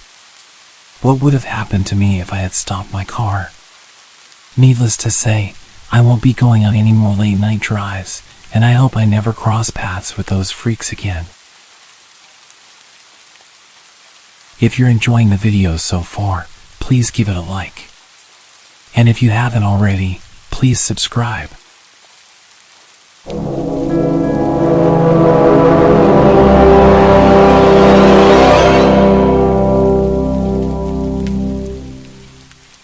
It all started with a normal day at work. I worked at a small grocery store at the time, and my duties consisted of gathering shopping carts in the parking lot and bagging groceries, the usual minimum wage stuff. It was rainy that morning and of course, I was assigned to carts. About 2 hours into my shift, I saw a man rushing to get his groceries into the car. I ran over to him and started helping him with his bags. Mind if I help you get out of the rain? Yes. Thank you so much. As he was closing his trunk, he looked at me with a very surprised look on his face. He lowered his eyebrows, skinned me from head to toe, and smirked. Are you a new hire? No, I've been here for a couple of months. Oh, you are very pretty, he said in a weirdly sensual tone. Thank you. Have a good day. I shut it down. I was not interested. As I was walking back to the store to hide until he left, I could feel him watching me while I walked away. Nevertheless, I continued to work, not really thinking about it. After my lunch, I was at the register bagging groceries and I noticed that same man from earlier walk in. I pretended I didn't see him and just kept bagging. He came up to the register and got a single chocolate bar. I didn't give him a bag. He stands towering over me and says, "Are you going to bag my item?" "Oh, sorry, I didn't know you wanted a bag for one thing." I put his chocolate bar in a bag and told him to have a good day. "When are you off work, sweetheart?" Man, I'm not comfortable giving that information out." He returned with, "That's okay, you've been here what, 5 hours? You probably get off around 7, right?" He smiled, winked at me, and walked away. Disgusted, I went to my manager and told her what happened. She told me not to work the lot anymore and to ask someone to walk me to my car. So by the end of my shift, I had a male coworker walk me to my truck and we scanned the parking lot, looking for this man's car. We didn't see him, so my coworker went back inside and I started my truck. I called my mom to tell her about what happened, and once she answered, I left the parking lot. Literally, the second I turned onto the road, I saw his car pull onto the road behind me. I told my mom I thought he was going to follow me, and she just told me to drive around to try and lose him. I drove around for about 20 minutes just going in circles around my town. I hit a red light and he pulled up next to me and started yelling something to me out his open window. I, of course, pretended he wasn't there, but I could still hear what he was saying. "You would bear some good kids for me. You'd make a great slave for me, little lady." He then started being very explicit about what he was going to do to me if he caught me. I told my mom I was going to dial 911, and if I wasn't home in an hour, then call the police. While I was trying to call the cops, the man speeds ahead of my truck and starts brake checking me. Frantic, I wait for the closest intersection and turn up the block. My phone fell under my seat while I was turning, so I decided to go to the nearest open establishment and run in and hide and have someone else call for help. The closest open business I could find was a convenience store and a gas station. I pulled in, parked, and ran for my life into the store. I told the clerk what's happening, and she took me to the break room and locked me in there. While processing that I might have survived this ordeal, I hear the doors of the storefront start violently rattling, and before I knew it, the clerk was locking herself in the break room with me. She was on the phone with the police, and they were on their way. We were silent. Cowering in a dark room, I found myself feeling guilty for wrapping another woman into our worst fear. My thoughts were racing through what I said to him. Did I lead him on? I just told him to have a good day. Has he been following me for longer than tonight? How did he know what car I drive? Are the police going to get here in time? Are we going to die? Finally, the small room was illuminated with red and blue lights from the crack under the door. We hear a voice over the intercom telling us it's safe to come out. Whilst shaking, the clerk took out our keys and opened the door, so we walked out and gave our statements. After the police leave, I turned to my unexpected savior and profusely thanked her. We cry, hug, and she walks me to my car. The next night I went back and brought her some food and an Amazon gift card. I have been in a near-fatal car accident 10 feet away from a mountain lion in the wild, but I can tell you, with total honesty, I thought that was the end of my line. Thank you for reading. Stay aware, be cautious, stay safe.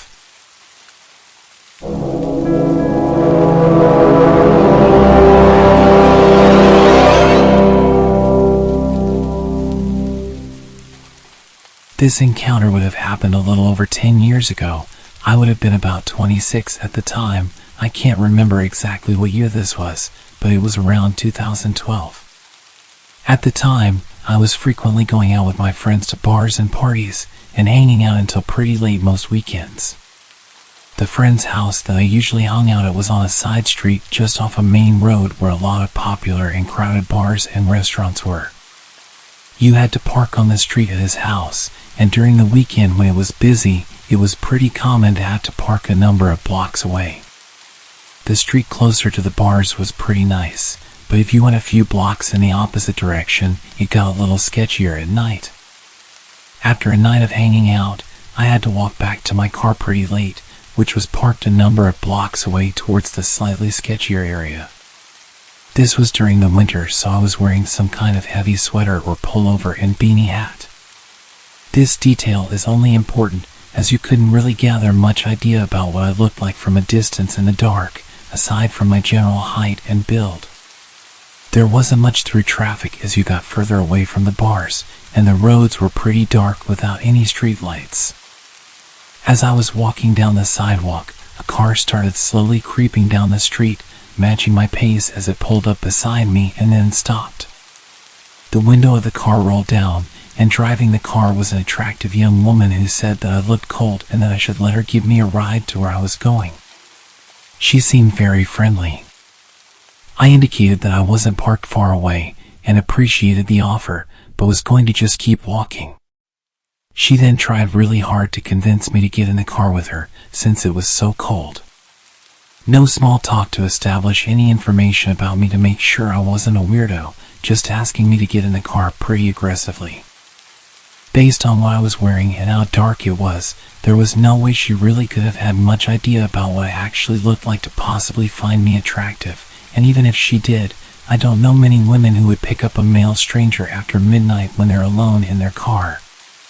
There were about 10 bars nearby she could have gone to if she just wanted to pick up a guy, There was no reason I could think of that she would have to resort to driving around offering to pick up strangers. She continued to drive alongside me and offered me a ride again, which I declined and kept going. I picked up my pace and she eventually drove off. As soon as she was a few blocks away, I quickly got to my car and made sure there was nobody lurking around or close by. The whole scenario felt off and didn't make sense to me. I asked my friends about it later, and all of the women agreed they wouldn't offer a random guy a ride, especially at night time, in that kind of scenario, even if the guy looked like Ryan Gosling or Channing Tatum. My suspicion is that there was someone laid down in the back seat of the car out of view with a weapon waiting to rob anyone who accepted the ride. I couldn't really figure out any reason she would be offering rides like that to complete strangers in the middle of the night, as it would be very unsafe for her to just pick up random strangers. I just assumed there had to be something nefarious going on in that car, and I do wonder what would have happened if anyone just hopped in the car with her. I hope you're enjoying the stories so far. Thank you for supporting the channel.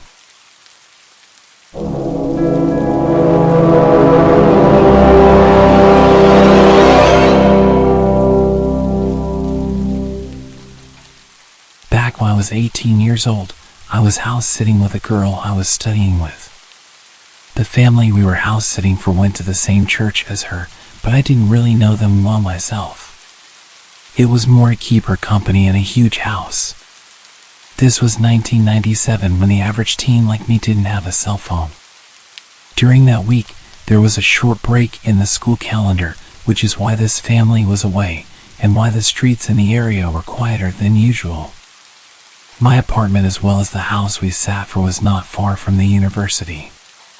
My apartment was actually a 3-minute walk from it, and the house a further 5 minutes by car. So being a student neighborhood, it was particularly quiet this week.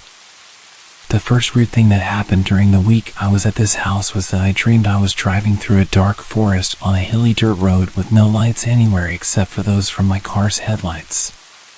As I started to go down a hill, the headlights suddenly cut out and everything went dark. The car slowed down to a stop and died. I woke up. In the morning, I went out to my car and it wouldn't start. It had been working perfectly the day before. I had to call a guy to come fix it. It was the starter motor.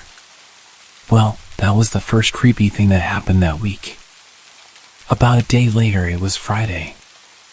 I planned on driving back home to my parents, who lived in a smaller town about 45 minutes away. I packed up my stuff at the big house and was going to head over to my apartment to collect whatever else I needed for the weekend. That trip between the house and apartment was, as I mentioned, only 5 minutes or so away. Since it was winter, it was dark by the time I left at around 7 p.m. As I was driving from the house, I noticed in my rear view mirror the headlights of the car behind me tailing me really close. Whenever I would turn, it would also turn. Back then I was cautious, but not overly so. Cautious enough to notice in such a short distance that something weird was going on behind me. But then when I pulled up to a traffic light, it wasn't there anymore. Relief. Short-lived. The car was now beside me. I looked to my right, and there was a man inside. Alone. Smiling at me. Looking like a maniac. For a moment I thought, geez, I should really drive with a beanie on at night so people can't see that I'm a petite 5'2" female with long blonde hair down to my waist. I also thought, well, he's in the lane to turn right, so I'm good. I pulled off, and the headlights were behind me again. What an ass, I thought. Who drives like that? Thank goodness my turn is coming up on the left soon. After another minute or two of this tailgating, I slowed down, strategically didn't indicate, and made a sudden sharp left into my driveway, opened the automatic gates, and shot inside. The gates closed behind me. I gave out a sigh of relief, thinking that the drama was over. I gathered a few things from the car to take up with me and noticed on my way over to the stairwell that there was a man at the gate that had just closed behind me. He was still on the other side, and I was at the far end of the parking lot, but I could make out it was the dude from the tailgating car. He was jumping up, shaking the gate with absolute rage. Well, I was safely on this side, so I wasn't completely gripped with fear. And besides, there was a group of students making a noise nearby, arriving for a party or something. I headed to the stairs and started going from ground level to the first floor. Rounding the stairs on the first floor, I noticed someone running across the parking lot towards the staircase. In hindsight, I still can't fathom why I didn't realize what had happened. I guess it's because I subconsciously knew that there was the group being let in through the pedestrian gate. As I was rounding the staircase between the second and third floors, someone suddenly touched me. I spun around. The guy. He had slipped in as part of the small crowd. He said something. I said something sassy back and told him to F off. Then I turned my back on him to continue up the stairs. I lived on the third floor. He grabbed me from behind and held my back against his chest with his left arm around my neck. I felt something being held against my right side. Oh crap. A knife. He led me down. I remember thinking that the light was broken on the bottom level. This can't end well. But I was calm. I resisted slightly, and he tightened his grip. I felt like I wasn't getting enough oxygen. I started to become a dead weight. He started to drop me. I was groin level. I elbowed. It connected. He dropped me but spun around to face me. He ripped the front of my button-down top. Then he stopped. He looked at someone behind me. Someone taller than him. His eyes went wide. He turned and ran. I screamed. Then I too turned around to see who had come to help. There was no one there, but people came out of their apartments after that. The police were called. This was the second time they were there that night. Turns out the other weird thing that happened was that my dad had already called the police and they had come past an hour before. My mom had had a weird feeling all evening and had hassled my dad endlessly that something bad was going to happen to me. She had been right. As it turned out, they caught him. I identified him in a lineup. He was a serial offender in the area. He was accused of assaulting something like 14 women. One had thrown herself out the first floor of her apartment to get away from him and broken her leg. Weeks later, the police called me. Before his trial, his cell door had been left open. He was gone. Apparently an inside job.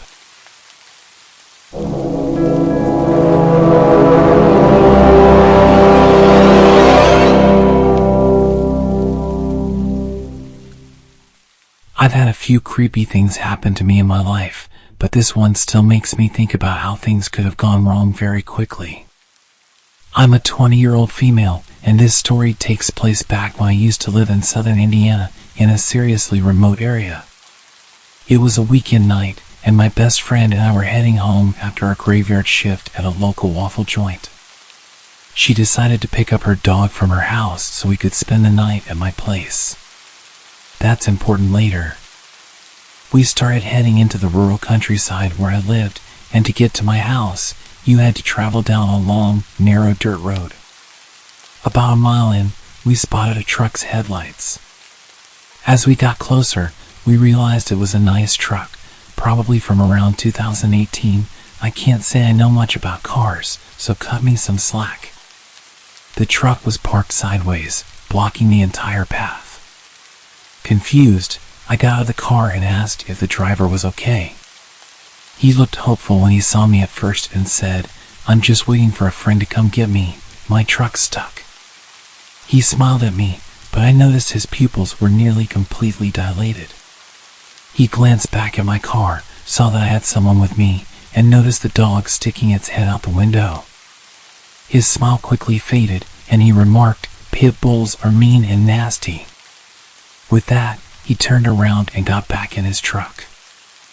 I returned to my friend and said, Put this in reverse and use whatever hood race skills you have to get us out of here.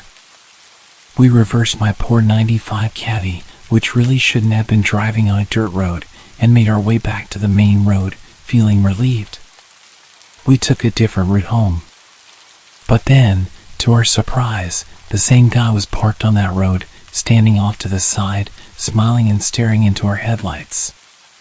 We were on the verge of panicking and floored the gas pedal the rest of the way home. I don't know how he got there before us or what his intentions were, but I'm thankful I wasn't alone, being a pretty naive college girl at the time. Even though the presence of the pit bull probably saved us from that man, the dog actually ended up randomly snapping at my friend a few months later, causing her serious injuries. It had been a good dog its entire life, and I know she was a good owner, so I guess it's just an instinct thing with pit bulls. They can snap at any moment. Please leave a like and a comment if you haven't already. What was your favorite story?